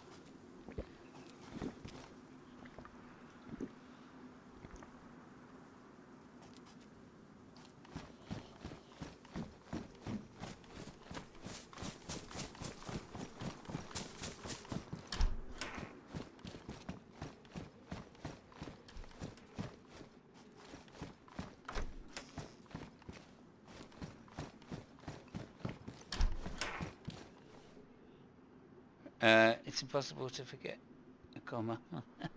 It's impossible to be an expert in every field. Yeah. Yeah, definitely. My first interaction with Aussie was still Blue Man on Google. No ideas.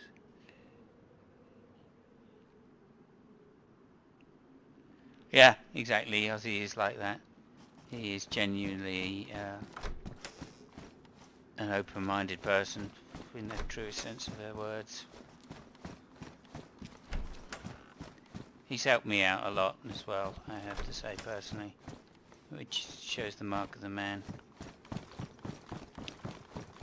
But, you know, he's taken time for me when he needn't have, and come in and corrected me a few times when I needed it as well, which is really nice. I hate being wrong.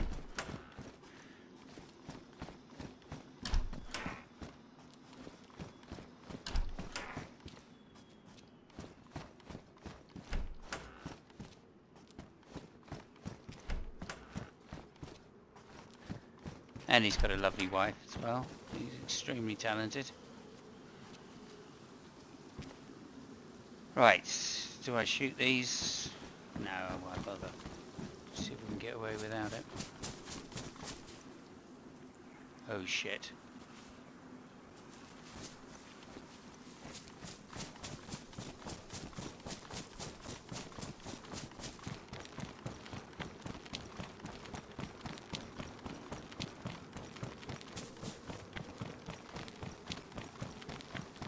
See if we can get in up here.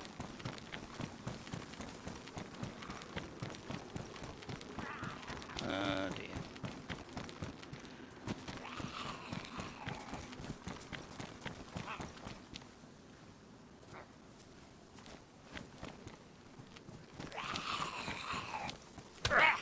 Oh, hello.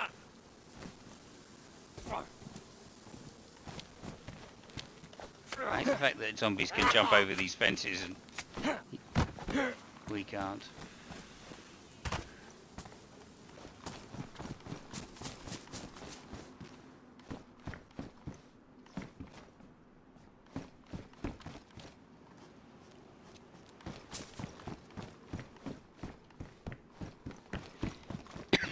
Excuse me.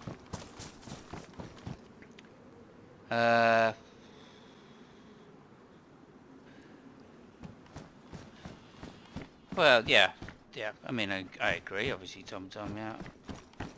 I just find that I get to a certain point in a field and it becomes really difficult for me, and then my motivation starts flagging. I just don't have the excess brain power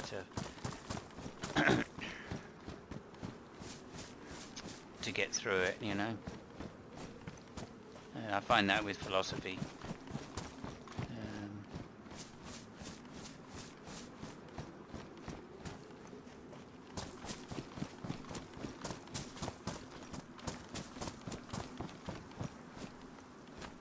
Sometimes the words just, I don't get it because I don't understand the definitions.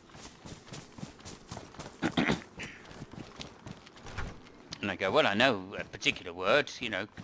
What was I talking about the other day? Someone said to me, I said, oh yeah, no, I used the word correlation.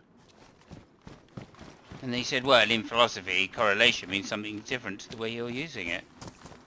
And I genuinely was like, yeah, like, I don't really care anymore about this. If you're going to pull that trick, you know, I just don't care. I know what I mean by correlation. I said what I meant by correlation. And they still went, oh, that's not what it means in philosophy. And I'm like, well, fuck philosophy then, I'm not interested.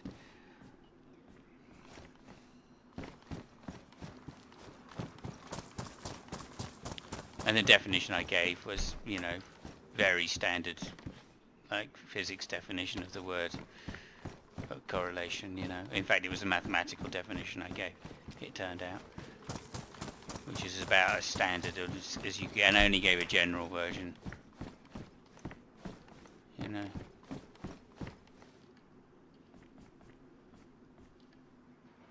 One. Okay, I'm still... he worn already? That is just amazing how that happens.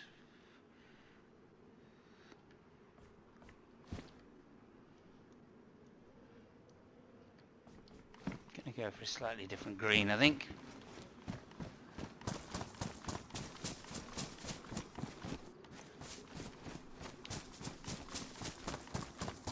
Again, it's all good. I know why philosophy changes the definitions, and they have precise meanings, etc., which is cool.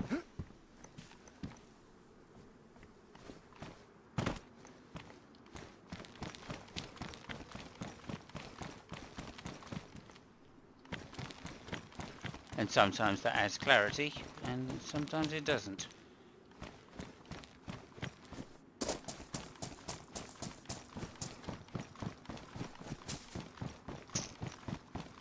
Right, so let's find our way back to the helicopter. Here's me. Oh. What?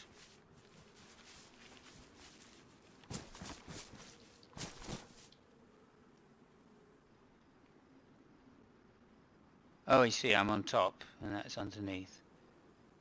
So if I go to the fire... Oh, that's the police station.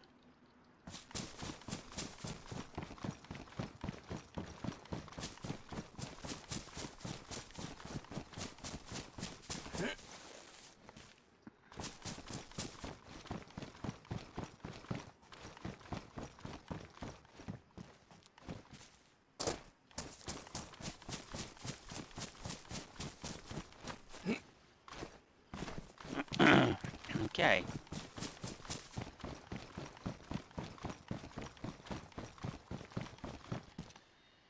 But there's I find biology. I gave it up as soon as I possibly could. I mean, literally. I think I was 13, and I went, "Yeah, I'm not interested in biology."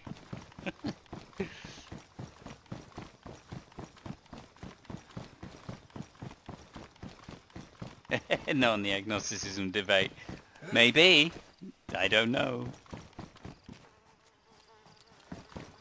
Oh, how do we get down?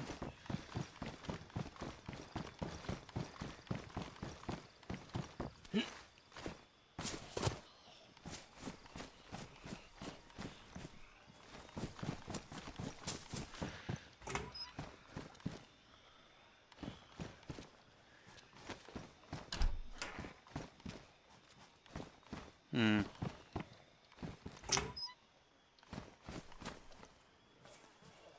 And for me, agnosticism is, well, I don't know.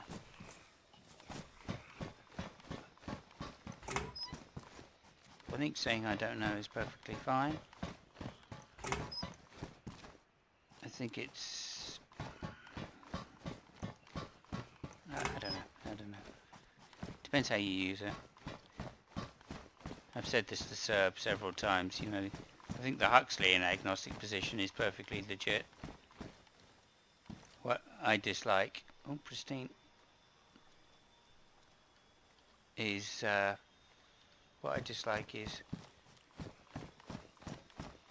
people taking the,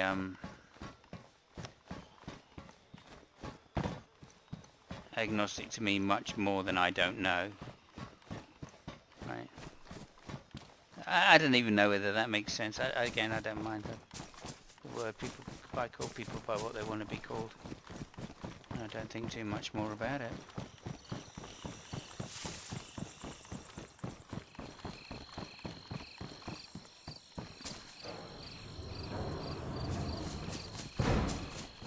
Okay, let's just try and...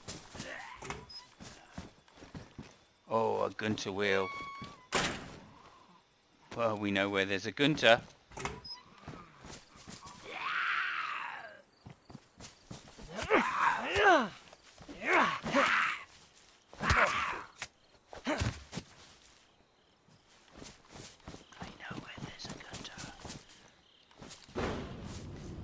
Needs a wheel, probably a radiator.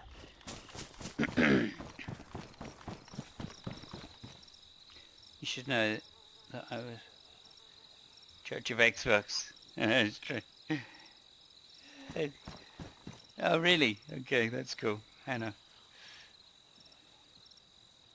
Yeah, actually an agnostic. I mean, again, I think that's a fairly cool position.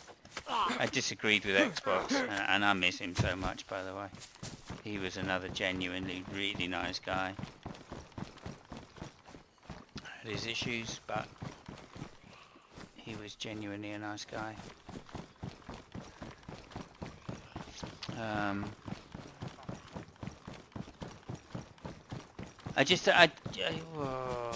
You know, I have to say, it's like that argument. It's like that debate I had with Steve McRae.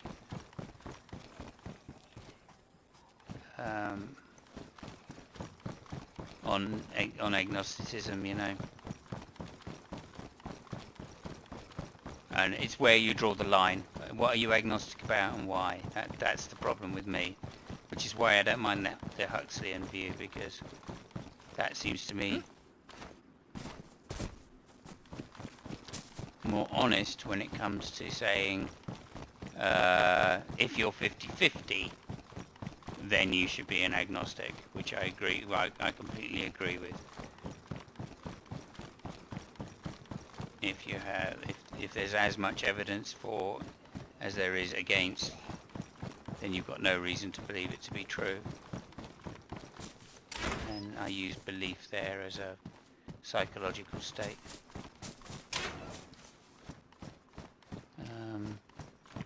But I think very rarely people are 50% each way.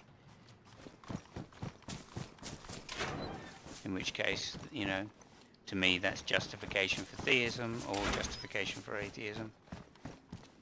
Whichever way they lean. That's why, actually, going back, that was my disagreement with T-Jump. I was just saying, you know, there's such a loose criteria for what is a justification under his definition. So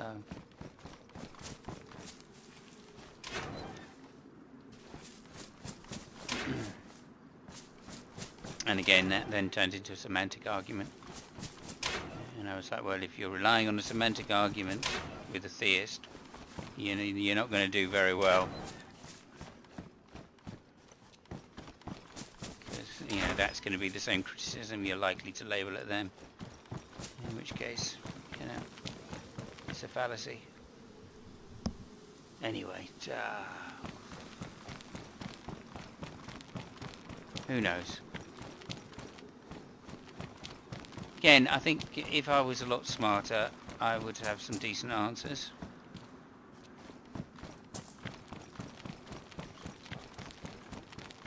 But as it is, I don't. Or by playing on PC. Yeah. Yes, maybe. I just miss Xbox though. I mean, you know, genuinely speaking. In fact, my very first day on here, on G+, because it's going back, I'd watched like Atheist Experience and debates. I got in through it through that Christian channel, Unbelievable, which has been going in the UK for a long, long time. And is that is worn? That's damaged. So we'll take that out. Put that in there, and we'll just swap them over.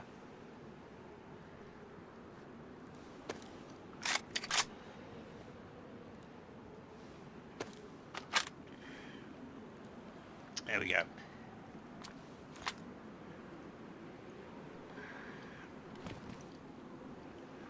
Yeah, so yeah, Xbox rescued me from a beating by Brett Keane on my first day on G+.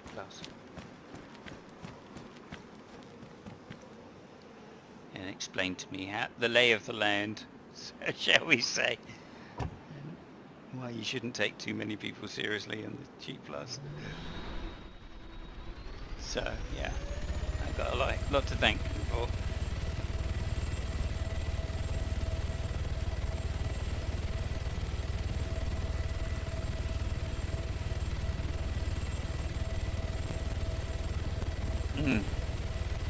Bless his Xbox, we have sinned by playing on PC. I've never played on Xbox, so never played on consoles. I've had PCs since I don't know when I got my first PC. 81, 82, 82, maybe 83. I don't know. Oh no, not that wasn't my PC. Actually, thinking about it. I didn't get my PC till 86, my first PC.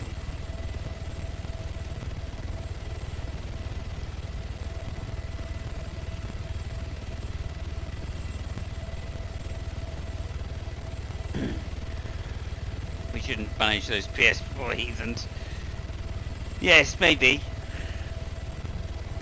Maybe.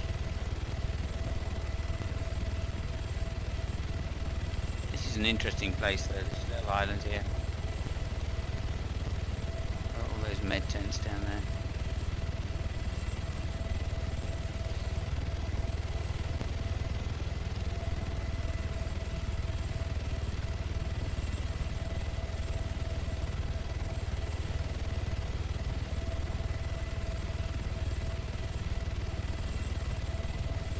Oh wow, thank you Eden for the new retweet.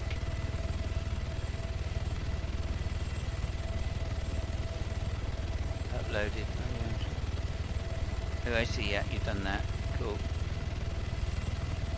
5 hours ago. Thank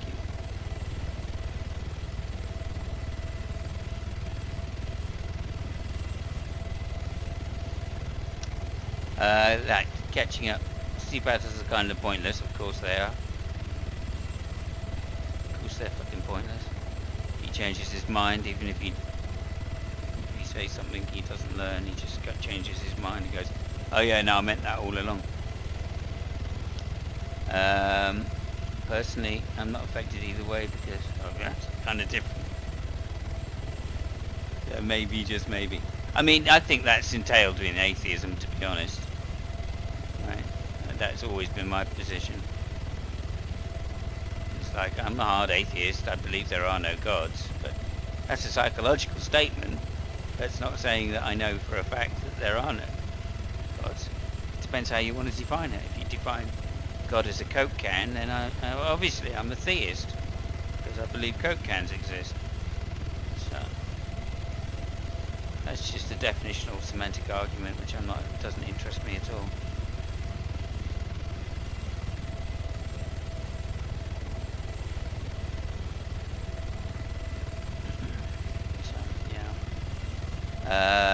So maybe. At 13, all it took was a few good publications, source material, and I knew all the biology I needed. Yeah. A good hand shandy once in a while was all I needed when I was 13. Nothing wrong with Xbox, but we shouldn't punish those yet. When Steve wins his Twitter battles, in a few decades in the future, I will have a reason to have a serious talk. Okay. Yeah, he just found, I think he found the stress of being online just too much for his condition. So he just found other stuff in real life to do which was more productive and rewarding for him. I have seen him a couple of times in the last, I don't know, few years or whatever. I can't remember the last time I spoke to him, a year and a half ago maybe. And he popped in on a Discord somewhere and went hi. But yeah, I think he just found it a little bit unrewarding, pointless. All the arguments have been made and talked about. So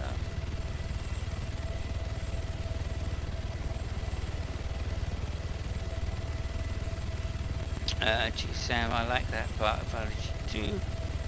There might be a god or gods or things we would classify as God, but I see no reason to believe in the Christian God. Oh, for sure. I find there are good reasons not to believe in the Christian God. It's not that there are no reasons. There are reasons to believe that it is false. Would be my position. But then I think there's good reasons to believe that all gods are false. Even proposed gods, which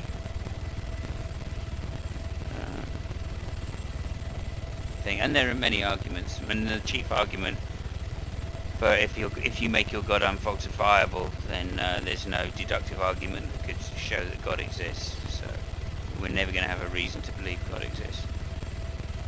By definition, if God can't exist for that reason. Or, it's not that God can't exist. It's that, by parsimony, I should say, that's the word I'm looking for, parsimony. There's never going to be a good reason to posit that a God is a good explanation. There can never be a reason to posit God is a good explanation, when there's always going to be an alternative, which is just to assert a brute fact.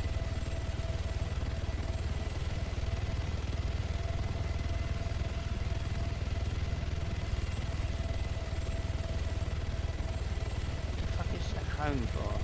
What does it say there?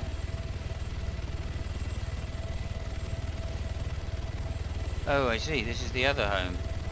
I've gone to the wrong home, everybody. That one. Well, in fact, while I'm here, I could just go down and pick up a tent. Oh. Yeah, I could just go over and get a tent.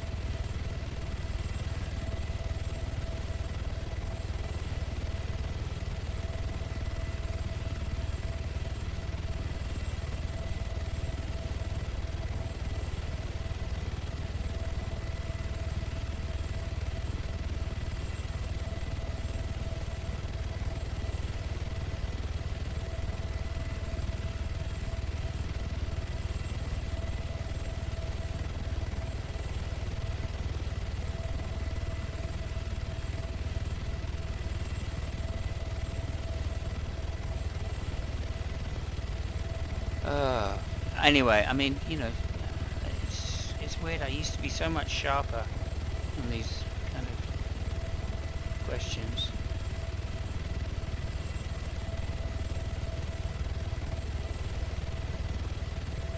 And that's one of the issues with getting old, I guess.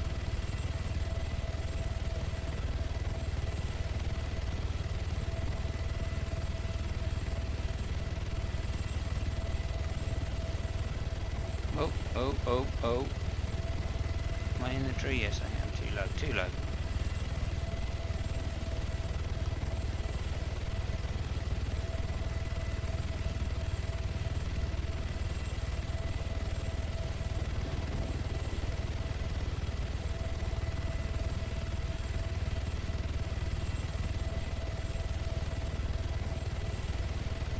Yeah, anyway, that's the issue with the deistic God as far as I'm concerned.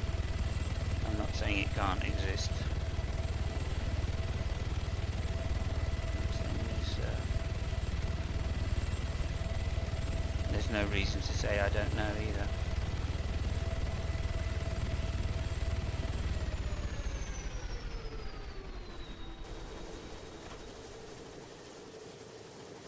Okay.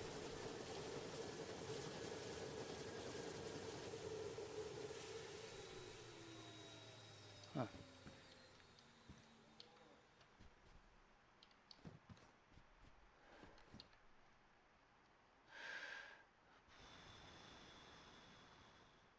Oh, cool. I need food. Hey, spooky! Good morning, or afternoon, or whatever the time it is, depending on which clock you're on. Good to see you.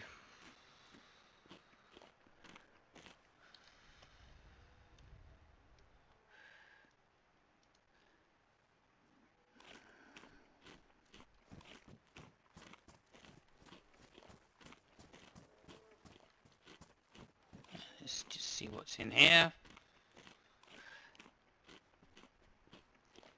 Yes, Geo, critical thinking needs to be taught early. That's exactly what it comes down to. Oh, good.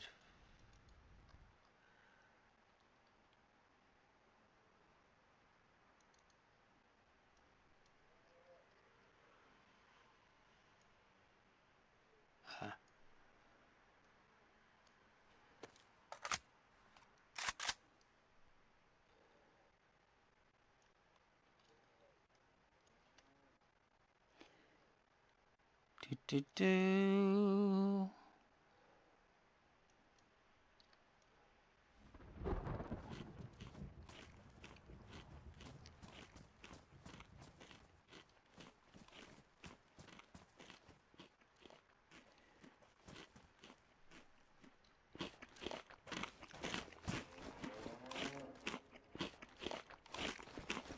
Cows. I hear cows. Hey, Spooky. Yeah, early start. I woke up this morning at like 8 o'clock or something. Something ridiculous. And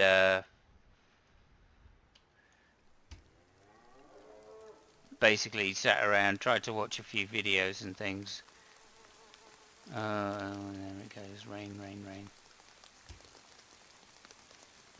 Yeah, I tried to watch a few videos and then realised that I wasn't going to get anywhere because my attention span was that of a mouse. So,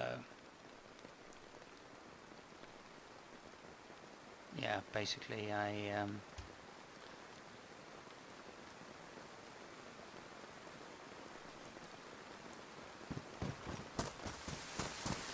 gave in by about 10:30. I just gave in and went, oh well, let's just get online and play a bit of this.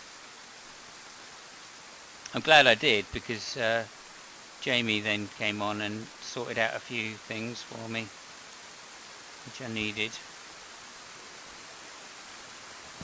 So it was really, really worth it. Right, we don't need that. Don't need that. Don't need that. That, don't need. Take that, take that. Take it. Take it. Can get rid of that. Replace it with that. Don't think we need that, or that. All that, all that. All that. Mini sites. Okay, we'll just get rid of it. Don't want that. All that. All that, all that. Don't really need those. Oh, and I could do with that.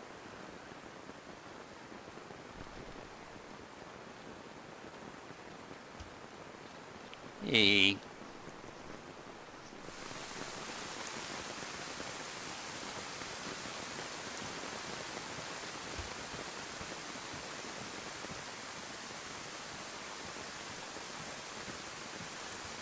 Excellent.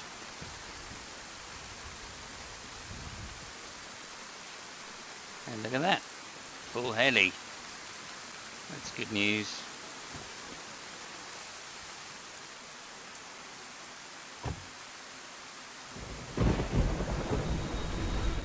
Good. Let me catch up with the chat.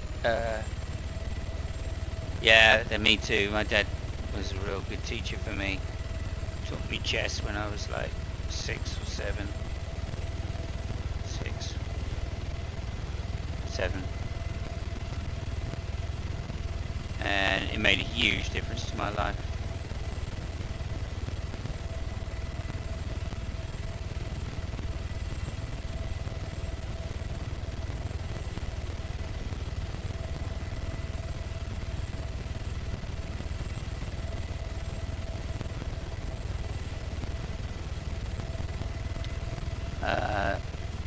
Get true.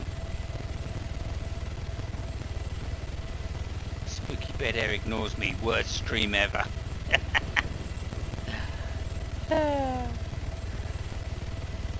I saw him say that in Braze's stream the other day. Very funny. Look what the cat dragged in. My dad would have said to them.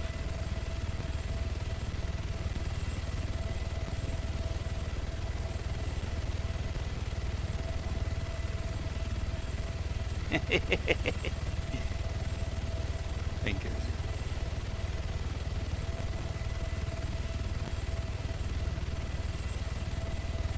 in the new lamp. Yeah.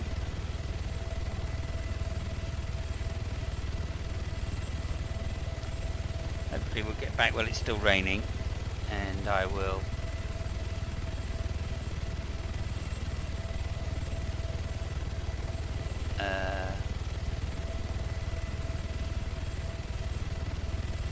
I'll plant some seeds. Good afternoon, runner. Welcome.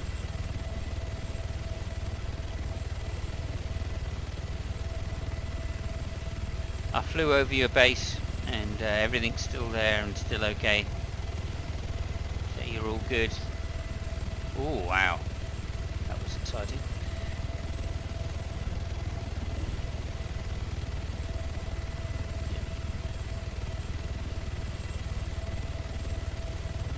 Not a lot really. I went out to find boots.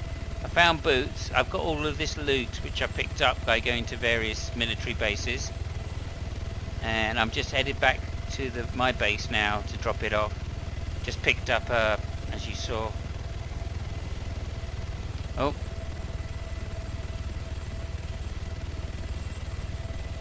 What you done the motor today? Hey runner, yeah. I decided to keep it. Yeah, good. Yeah, I mean I think it's better base than my base, to be frank, but I didn't see it, so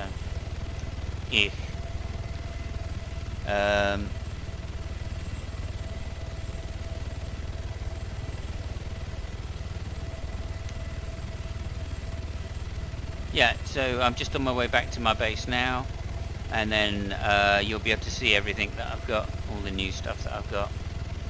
I just want to plant up something to show, I think it's TomTom, what the planting and stuff does.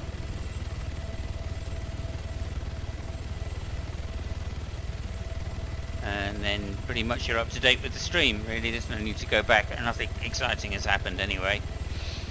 I didn't go anywhere new. Dibs, yeah. Yeah, no, it's all good. It's all good.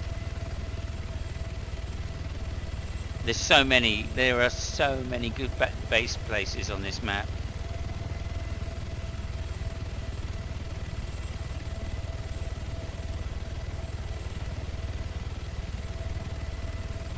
And here we're coming up to my base.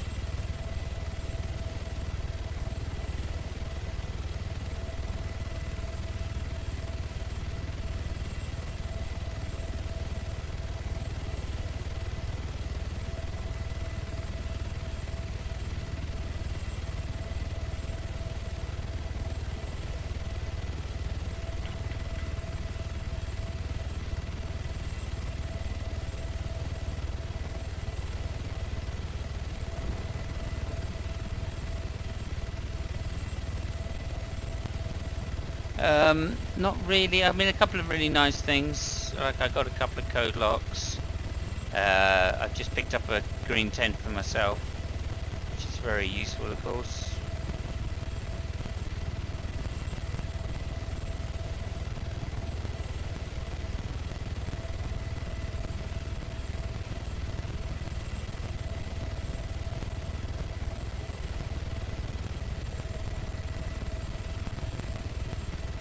Oh, shit, don't bounce it, don't bounce it. There we go. That's not a bad landing. Oh, wrong way. Built my base up yesterday, I don't know if you saw that or not. But, yeah. So really what I want to do is put up the tent first. Oh yeah, also I found that Gunter wheel. Spooky.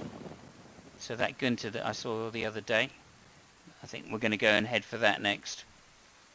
Hopefully Jamie's sorted out the despawning vehicles.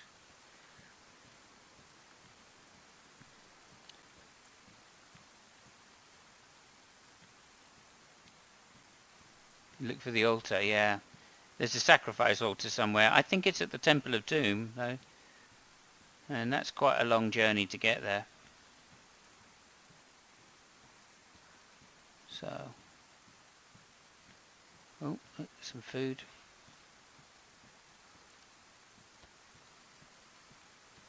Right.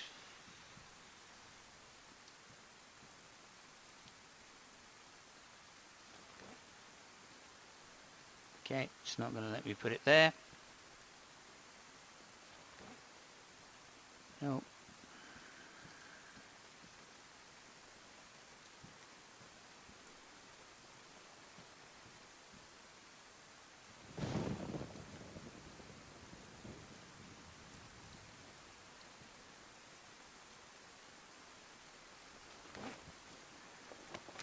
And... cha-ching. Good.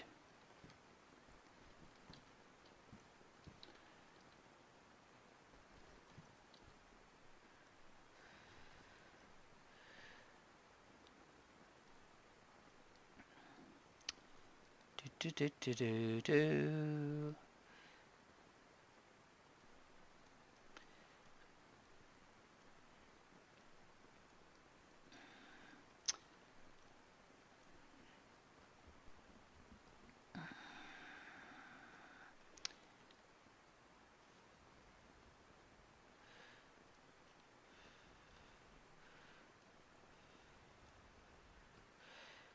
Do do do do. I was going to do something with that. Oh, I'm going to want to keep that because I'm going for the Gunter next. Let's just load that up. Oh, we can do that on the way.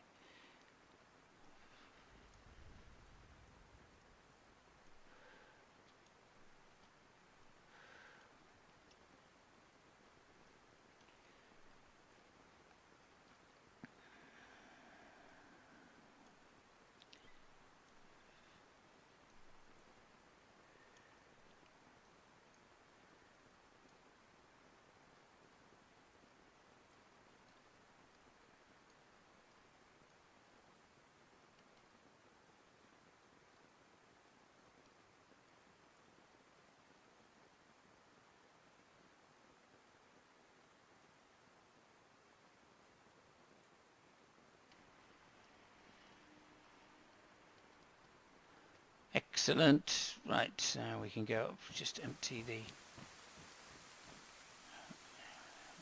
damn.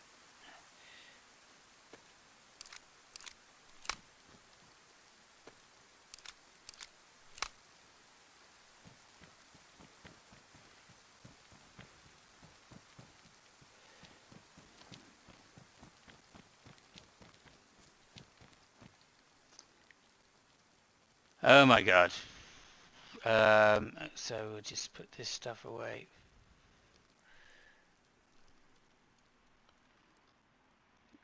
Put that away and that away. Want some of those. It's fair. Need one of those. Those can go away.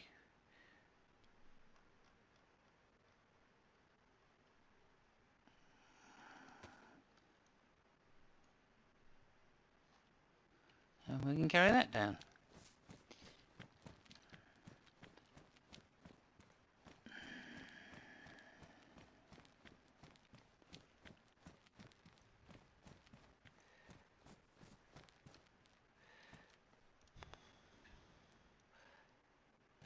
Just leave that there for the moment.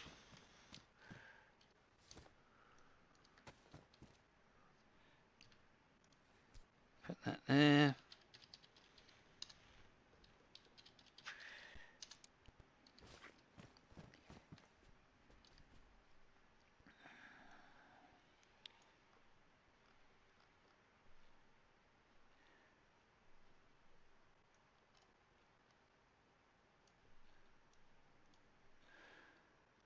Do, do, do. Somewhere we've got many more.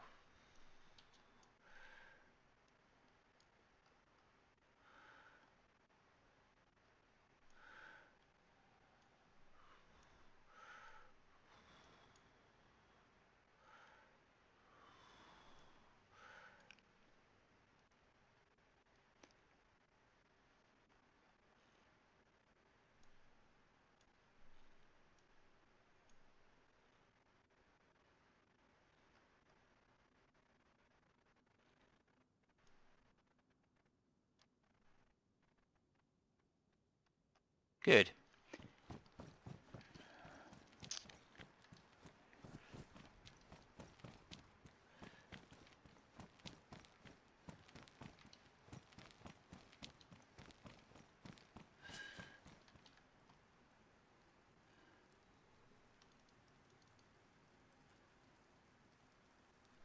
See, that's going to be last thing. Okay, we'll take that, that's, those, that's.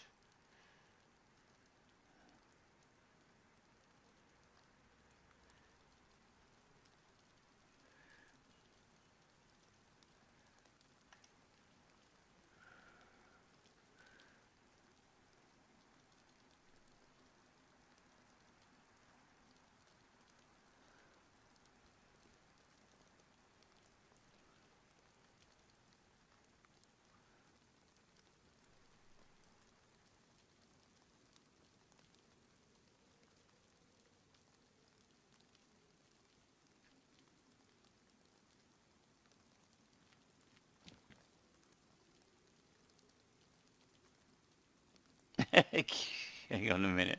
Let me catch up with the chat here. My dad taught me chess briefly. He always beat me, then he told me the answers.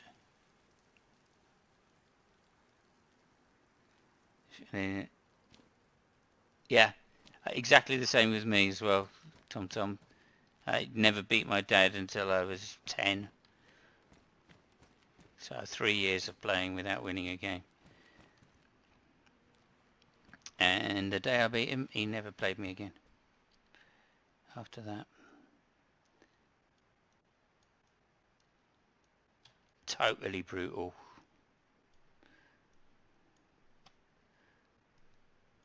But it made me, you know, a decent chess player. So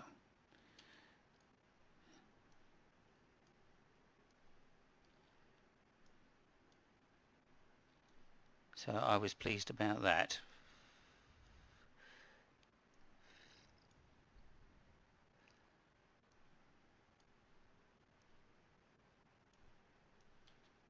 What else we got here? I ran into a friend playing chess. He ate one of my pawns in here, en passant, en with an E. En passant, it's French. Or something. And I was really pissed. How many spare items do you have there, Simos? I have a few. I will agree with you. I've got a few things. But, you know, I'm collecting for 2. For when Eden comes on and she needs something, then I can go, yeah, I got that. No worries. You know. Right, there's that.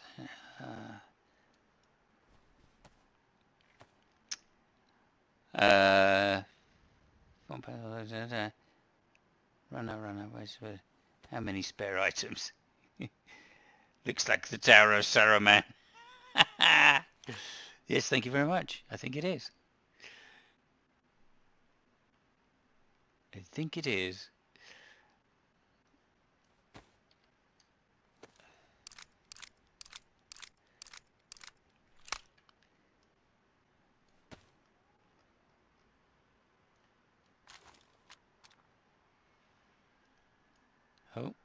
Oh, there's already one in there.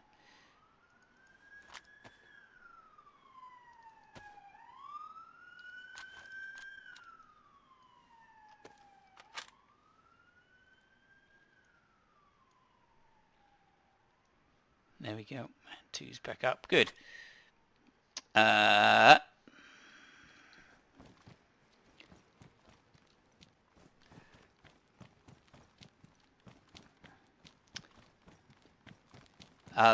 going to sort stuff out another time. Spooky. Emily's bear. Looks like the Sarah man. I live on Mount Doom. Yes, you do. Tracy does look like Tracy Island to me. But look, when I was a Boy Scout, setting up it would take at least half a day. I used to play a lot of chess. Haven't played in many years. You should. It's good. It's really good fun. To get back into it again is keeps your mind active. I'll say that much. I think you should donate some to the cause. Okay, I'm a little bit behind the stream. Sorry. And I didn't manage to do any planting. That can stay there. That can go, and those are going to come back up for. In fact, let's just leave that there, and we will take that, then that, and that. And now we're going to go and find, hopefully, the what's the word I'm looking for, please? Gunter. We're going to go and get the Gunter, because I'm hoping that now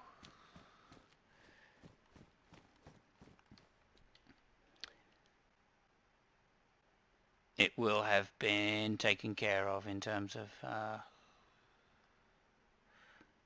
things. So I can put that downstairs. That's fine. I'm going to need a spark plug, battery, spark plug, battery. Yeah, don't look at this, runner bean.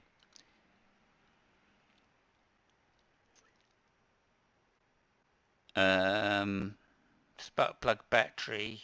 There's a battery. Oh, I said there's a battery. Radiator. Spark plug, battery, radiator.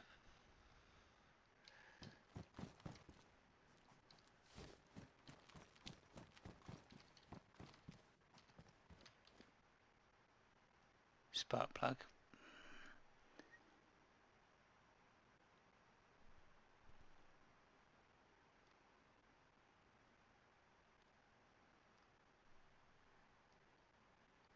Again, really what I should do is just go quickly down and grab the truck before anybody else grabs it, before going to the thing.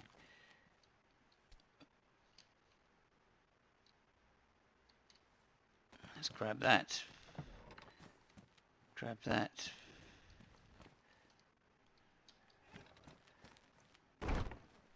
Oh, it's because I've got that off.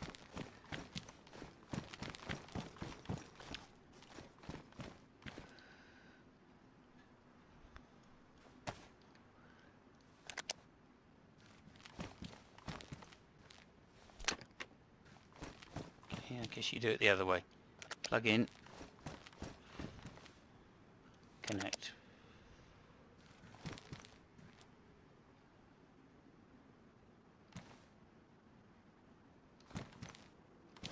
Oh, I saw a switch on there.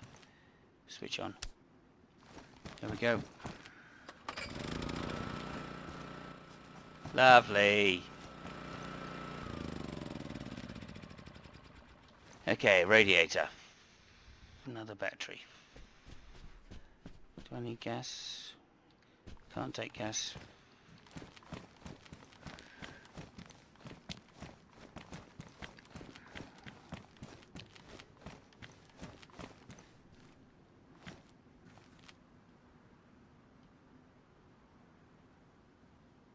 Yeah, well, bullet chests has always been a thing, and it's very popular in the modern game because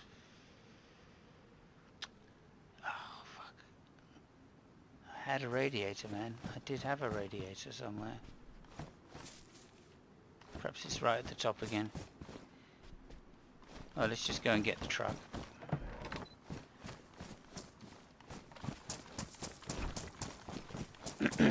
Again. Yeah, I mean, I tell you that, you know, bullet games are okay and everything. I prefer longer games, that's for sure.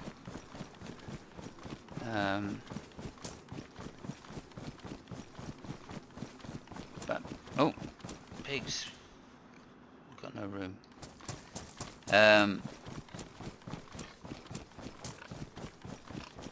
Yeah, I prefer longer games, for sure.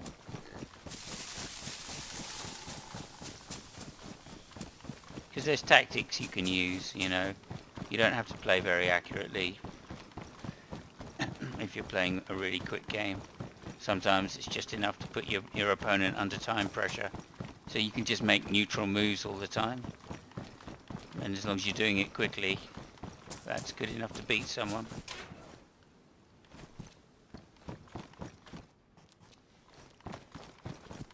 Basically, so different folks, different strokes. Nothing wrong with playing the clock in a time game, but I find it doesn't give you the most interesting games. I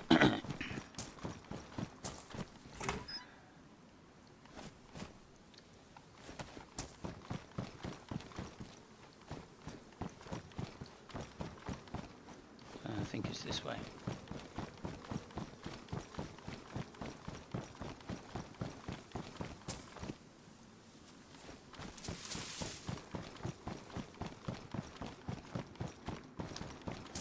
Yeah, I mean, get on him. It's... Oh, wow. This is a bonus. A hatchet and a hammer.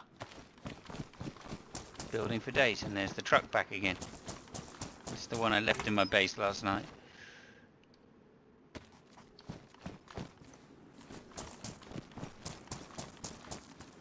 Right, we'll have a quick look to see if I can find the radiator that I'm looking for. If not, we will have to don't know what I'm gonna do. I've got the wrench, so I just need the pipe, I think, in order to make a radiator.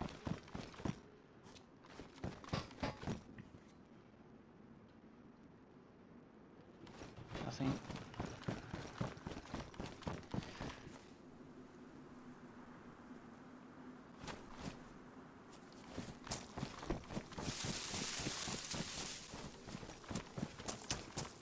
I don't really do Twitch, to be honest.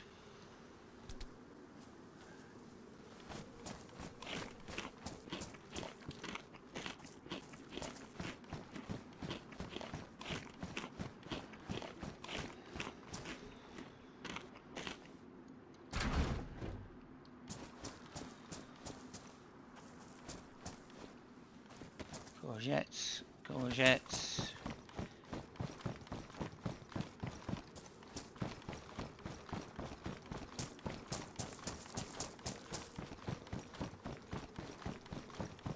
Oh, okay.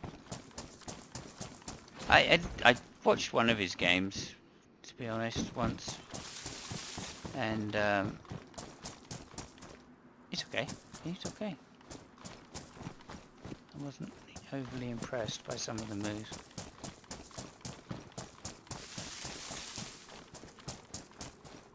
I felt his middle game was a little weak. To be fair, I only watched the one. When I... Yes, he did this morning. He sorted it out. Hence, I'm going to go and grab this truck, stick it back in my base, and then go and try and find a car.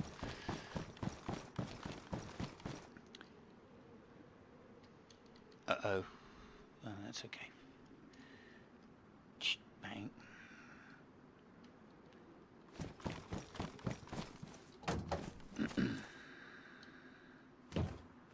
We got enough gas. Good news.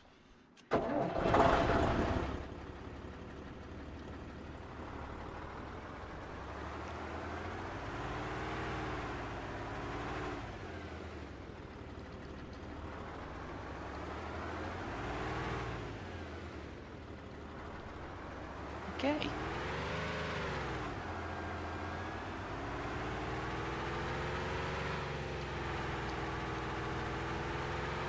Okay, it's another really good thing, right?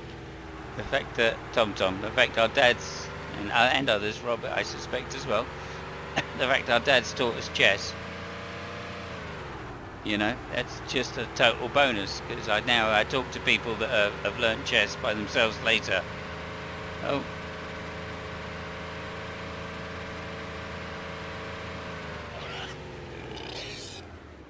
Oh dear. I think I may have run over something. La la la la la.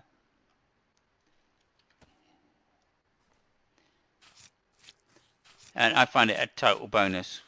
A total bonus. I've subscribed to a few Grandmasters and stuff, and I always watch the World Championships. So I'm a huge fan, of course, of Carl Magnussen, who's fucking genius. When it comes to chess, I like Anna Rudolph. Anna Rudolph. She does some analysis of Alpha Zero games, and I really like those. They were so good.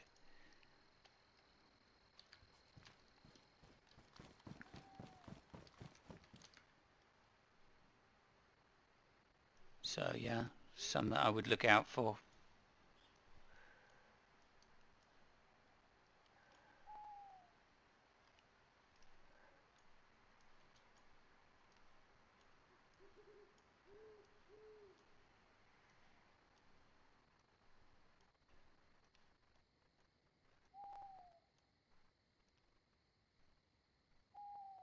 Okay, so we're going to have to do a bit of cooking in a while. When we get back from the Gunter, probably.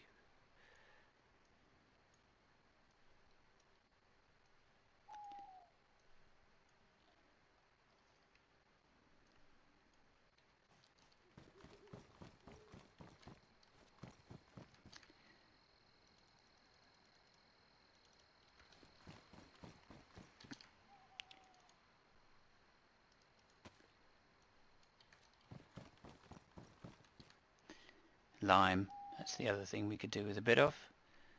A bit of lime so we can make some leather clothes. Again.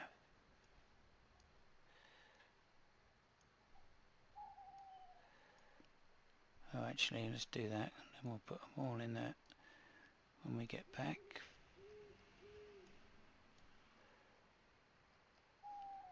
There we go. It's great.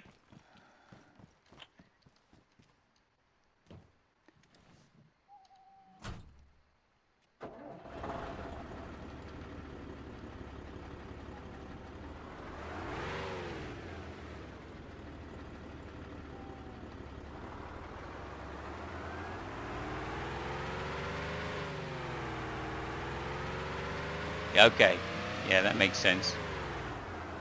I'll have to give Nate a couple of games, that's for sure. Thing is, you need to be in the routine, that's another thing. You've not just got to have the level of chess, you've also got to have the routine in order not to make silly mistakes and be able to concentrate for a longer period of time, you know, or a decent period of time to be able to play accurately enough. I found that a while back I played a kid who was getting into chess, and I said, oh, you know, I'll show you a couple of things if you like, you know. And he was very dismissive, like, you know, oh, I know how to play chess, mate. And I was like, oh, okay, yeah, no worries, you know. And I think within about 3-4 moves, 5 moves or something like that, I'd made a terrible blunder and given away a piece. And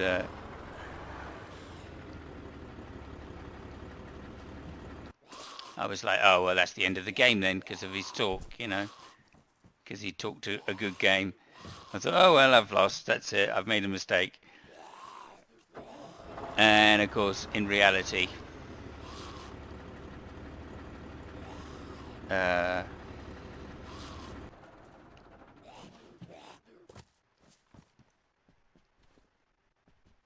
we go. Hello, mate. Ching, ching.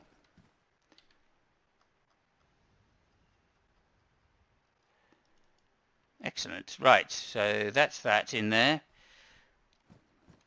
We can see if that's going to survive. This needs to be made into a gate now, so I can get the other car in. Since we're going to be a two-car family.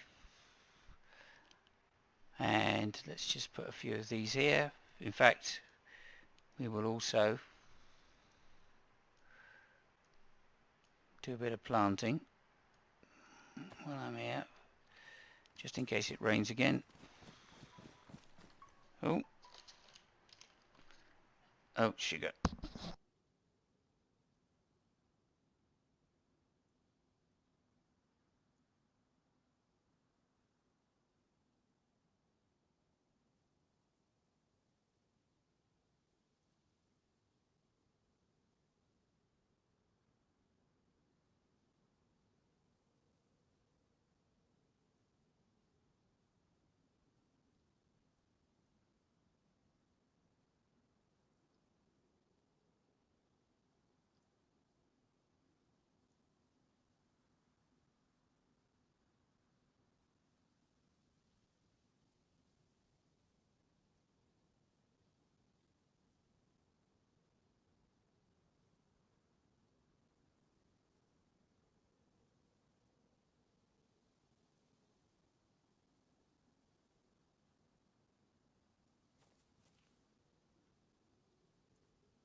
Sorry about that, everybody. Doctor calling.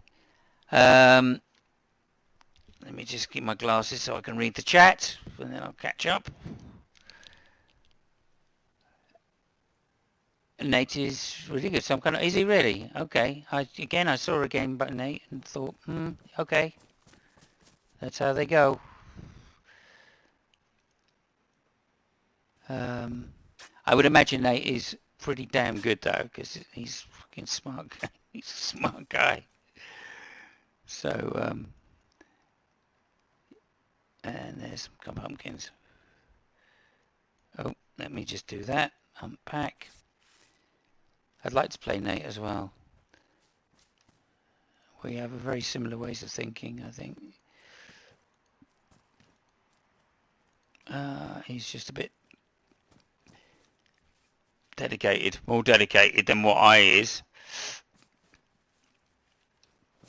Right, we'll leave that there. Hopefully it'll rain again soon, and then when you get back that will be ready to go. This can go back in here. There we are. We've got battery, we've got that. So we are going to need a radiator though. But we can find that on the way, I think. Right, so now I've got to remember where. Let's just delete that. I've got to remember where it is that we saw. Oh, it's a journey and a half, this is, by the way. I think it was there, wasn't it? Cushville. Yeah, it was. Car. And it starts to rain. Great. We'll just stay here and we'll see them start growing at least. And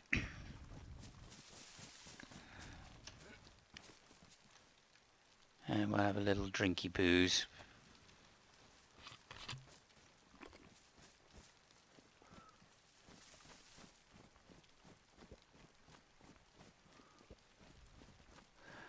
Oh.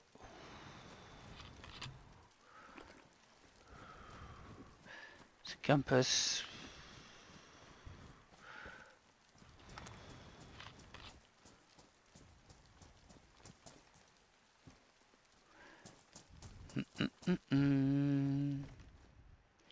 No.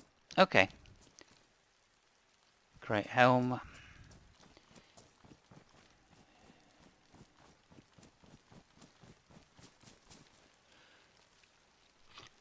Okay, we're just going to get in there. Nate did a last show where he played people. Cool. Why are you planting there? You have... No, you don't have to have night vision to plant it. You'll see, I'm just planting it because if you look over here, there you go, they've all turned into, not quite, but they're turning into these posts, and these posts means they're planted. It means they're watered. And then, not all of them are yet. There you go, you just another couple turned in there, and this one will do it shortly. And that means they're starting to grow. So when I come back, hopefully, they will be fully grown pumpkins. So we've got a 4 kilometer run. We also need to find a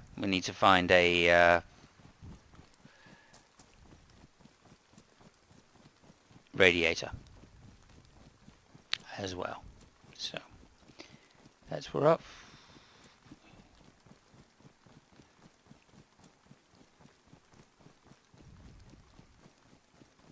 I think everybody gets given a rating, don't they, when they start? I should do it. I mean, I definitely should be playing. I know that. I can't have forgotten. I can't have forgotten so much that I'm back to being completely useless again.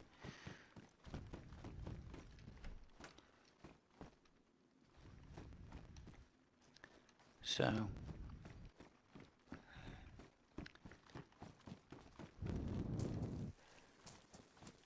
Again, again, you know, Father taught me exactly the same way that he taught me about how to think. Right? He didn't teach me what moves to play. He taught me how to work out what moves to play. And that was always a huge advantage when I was playing new players, which I used to do all the time.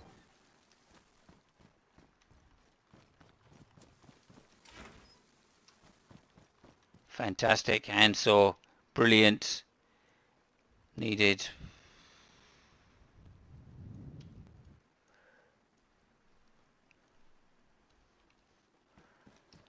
That's really good. I can go down and get wood to finish building the base.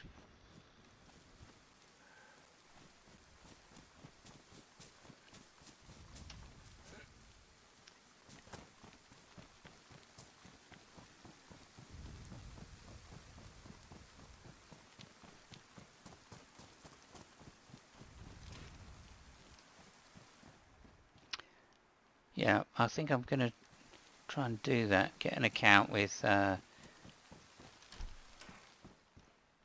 do you know which one Nate's on? Which thingy? Which online chess program? Is it chess.com, or... There's another one, isn't there, which is quite popular. Serious question. If you plant water and whatnot, is there... Yeah, plants fail in the game.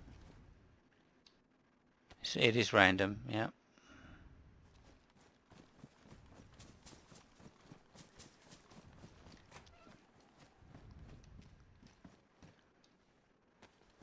Nails, wow.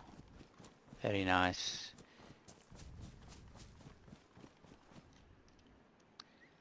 Okay, let's go.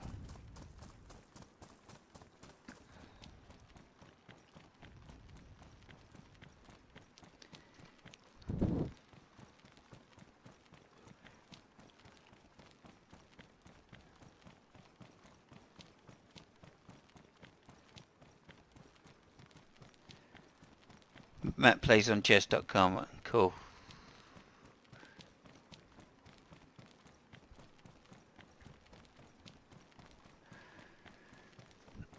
Yeah, I think I would want to have a little bit of a practice first, you know, and make sure that I was not just blundering games willy-nilly. Oh look, chicken.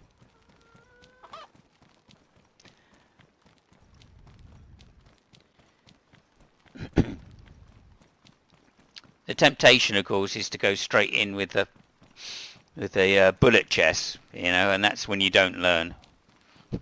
That's what I found. Although I used to have quite an advantage playing bullet chess back before the internet days. We used to have like 3-minute games and 5-minute games.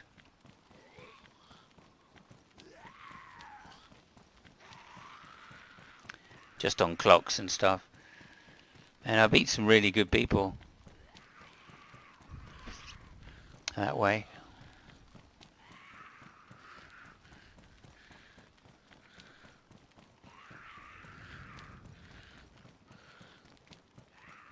Oh cool, Nate plays the same. Right, chess.com it is then. Get on there and grind a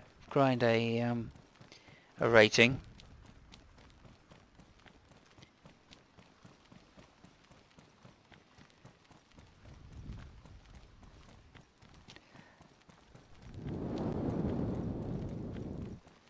And there it goes. It's the rain again with some lag.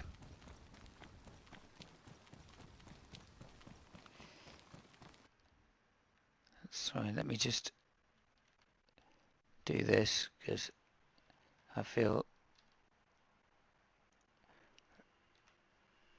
resources are beginning to be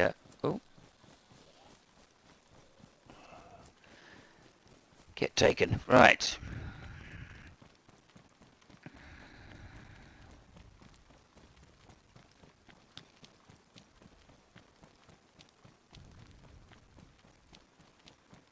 Okay, so we're looking for a radiator. If I can find the radiator, we're laughing.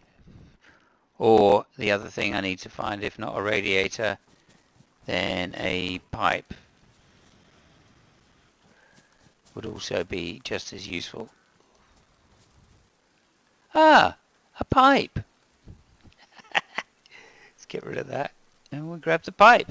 Oh, okay, we got everything we need for the Gunter. We can just go straight to it now.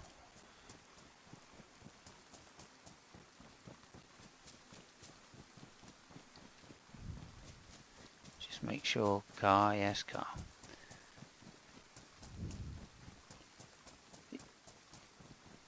Yes, yeah. Kyle's lawyer. That's who Nate is. 100% Kyle's lawyer. And that's a joke, by the way.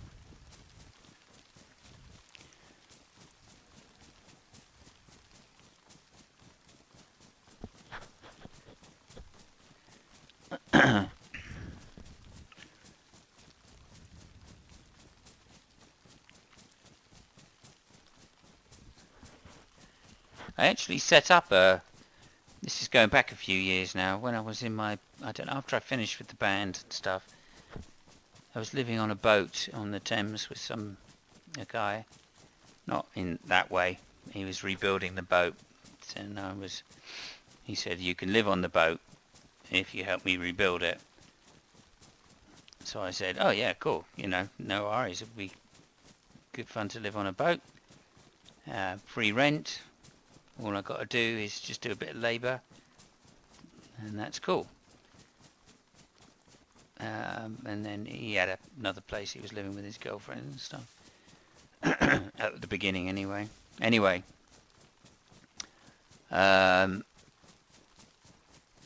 we started doing a weekly feed the homeless thing. So we'd go around the supermarkets and arrange with the managers to get food on this night. Hang on a minute. Could you take care of that, please, Spooky? While I'm espousing.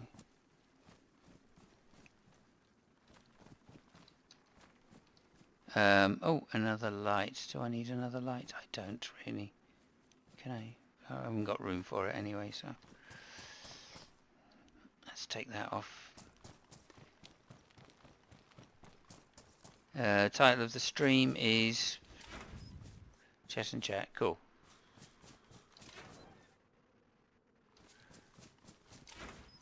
I will have a quick look at that later. Just have a look in there here.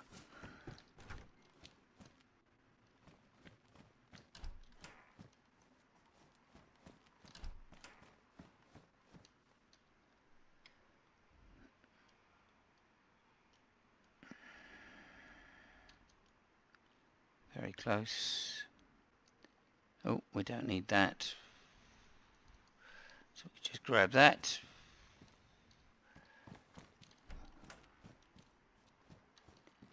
Definitely want that. Yeah, so anyway, we did this thing. We go around the supermarkets, get the just out of date stuff, or, you know, failing today kind of stuff. Then we'd go to the boat, we'd cook it all up. And go around, obviously the word spreads when you're doing stuff for homeless people, because they all talk to each other, or at least around the area. And then we'd just do a massive cook-up, and like a dry place during the winter for them to come one evening and play chess, basically. And I set up maybe 6 boards, 7 boards or something.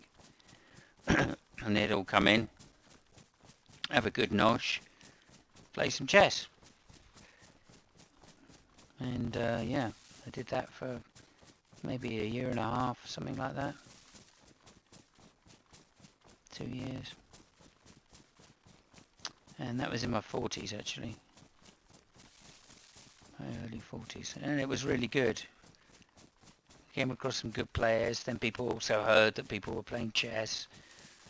So some people used to just come down and just to play the chess and get some free food or whatever. We had a couple of really good cooks that used to just make this stuff up into lovely. I mean, it was gorgeous food as well, because once the guys were new, or once the managers of the supermarkets knew that we were doing it for, oh, another barrel, excellent, for good reasons, and that we weren't trying to rip anybody off or anything like that, or just get free food. They then, of course, started giving us. That's also interesting. I'm going to mark this place because maybe we'll come back.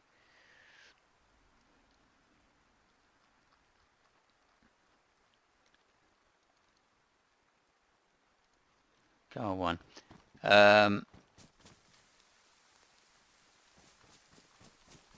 Yeah.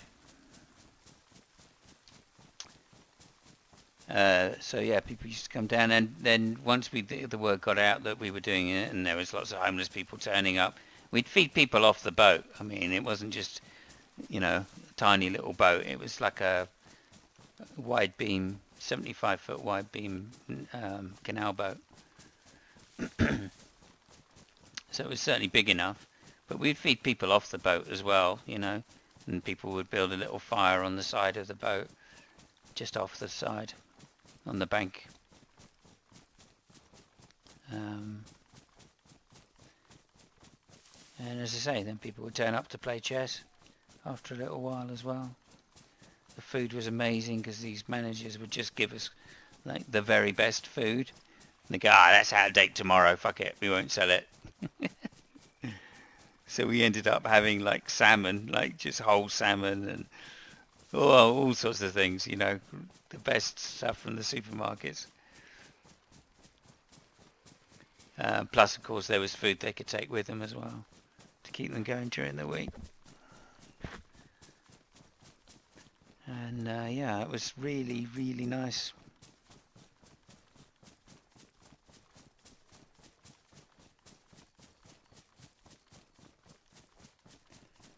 Hey, thank you, Spooky, for doing that link. Everybody sub to Nate, by the way. He's got lots of subs, but if you're not already, make sure you do. Well worth it. Very entertaining streams. Although he's changed his direction recently, I believe.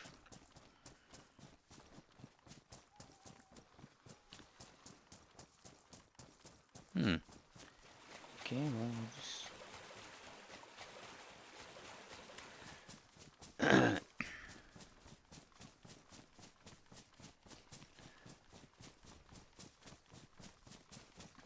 Right, so we are, what, a kilometre away from the car. I think I've got everything I need to make the car run.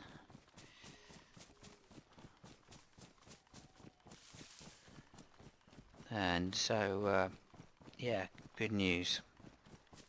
Hopefully we're going to get another car.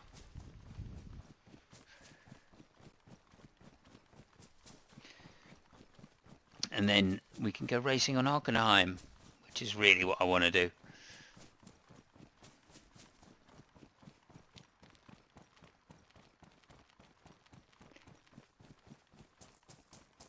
Oh wow, okay, we're here. So this is the airfield turning on the left. That's the bridge to the airfield. A couple of military tents here, which I just don't have room for anything, so...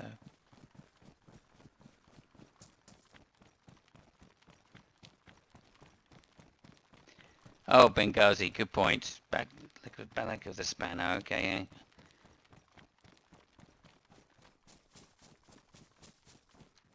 I know you're been around the community long enough, so that's good. Let me sort that out for you. And by the way, just to point this in, yes, no problem making you a mod, but of course, Spooky's word is law around here. Just in case there's any question.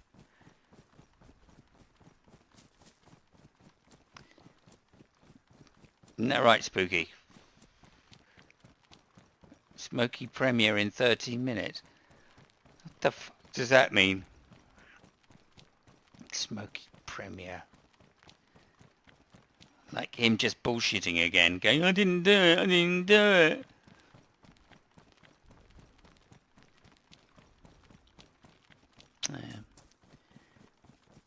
I'll watch it later. I mean, obviously, in fact, or we could take a little break, actually. Yeah, why not? I'll get the car going, drive it back to base, and then...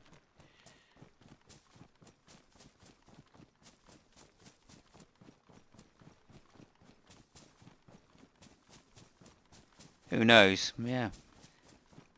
Well, I'm sure somebody knows. I'm sure the victim knows.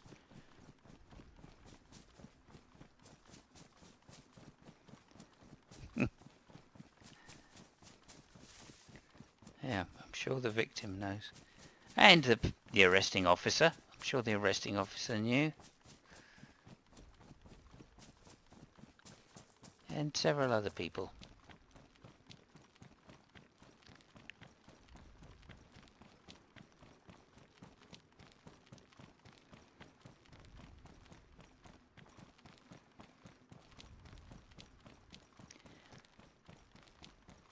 And here we are. I believe this is where we saw that van. Just round here on the right. It's gone. It's freaking gone. Would you believe that?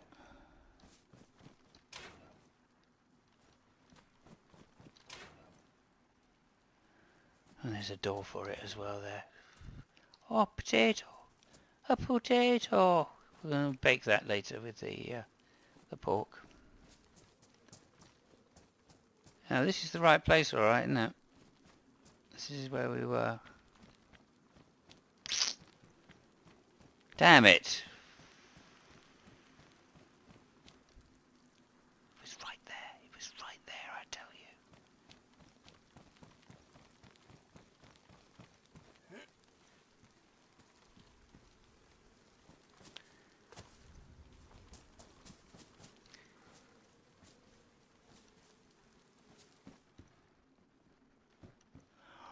Metal wire. Metal fucking wire, dude.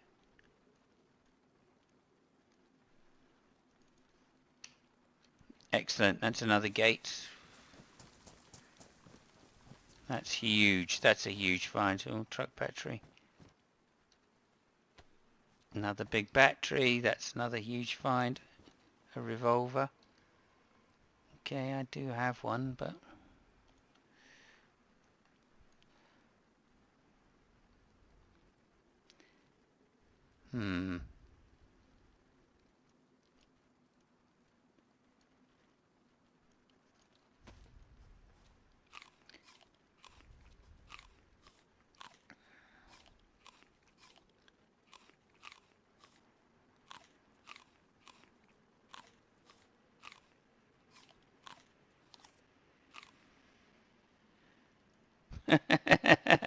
Oh, right, it's not Smokey. It's Twat Features himself.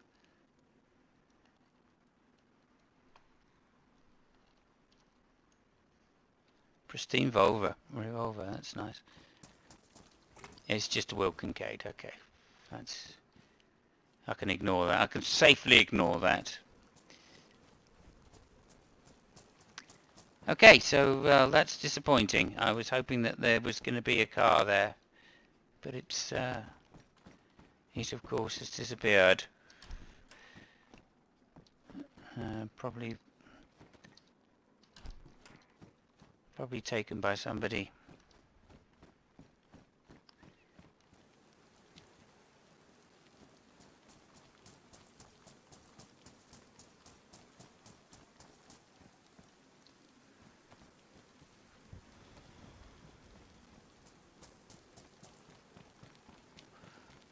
Do do do do do.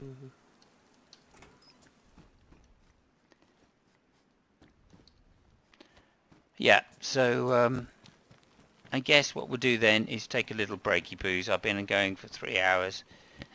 I need to have my daily ablutions, etc.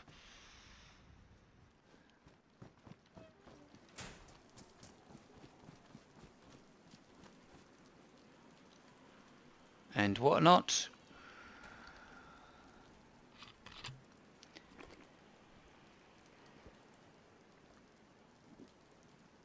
See you later, Geo. Wow, 7 AM, you've been up all night. Good luck with that. To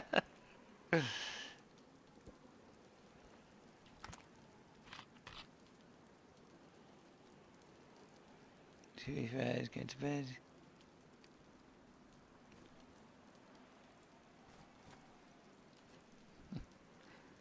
Okay. Hopefully see you later, Gio, when you're up.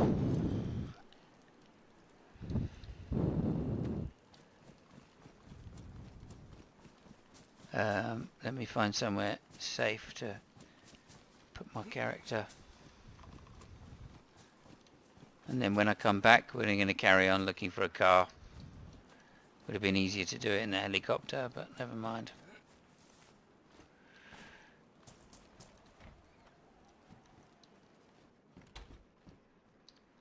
Box of nails. Well, we're getting a lot of nails. I'll say that. I could probably build the extension that I need to, which is good news.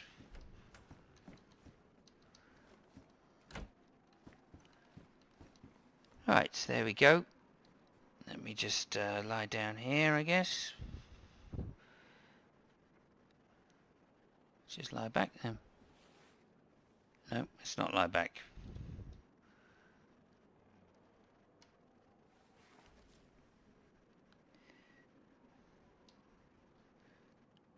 Lie down. There it is.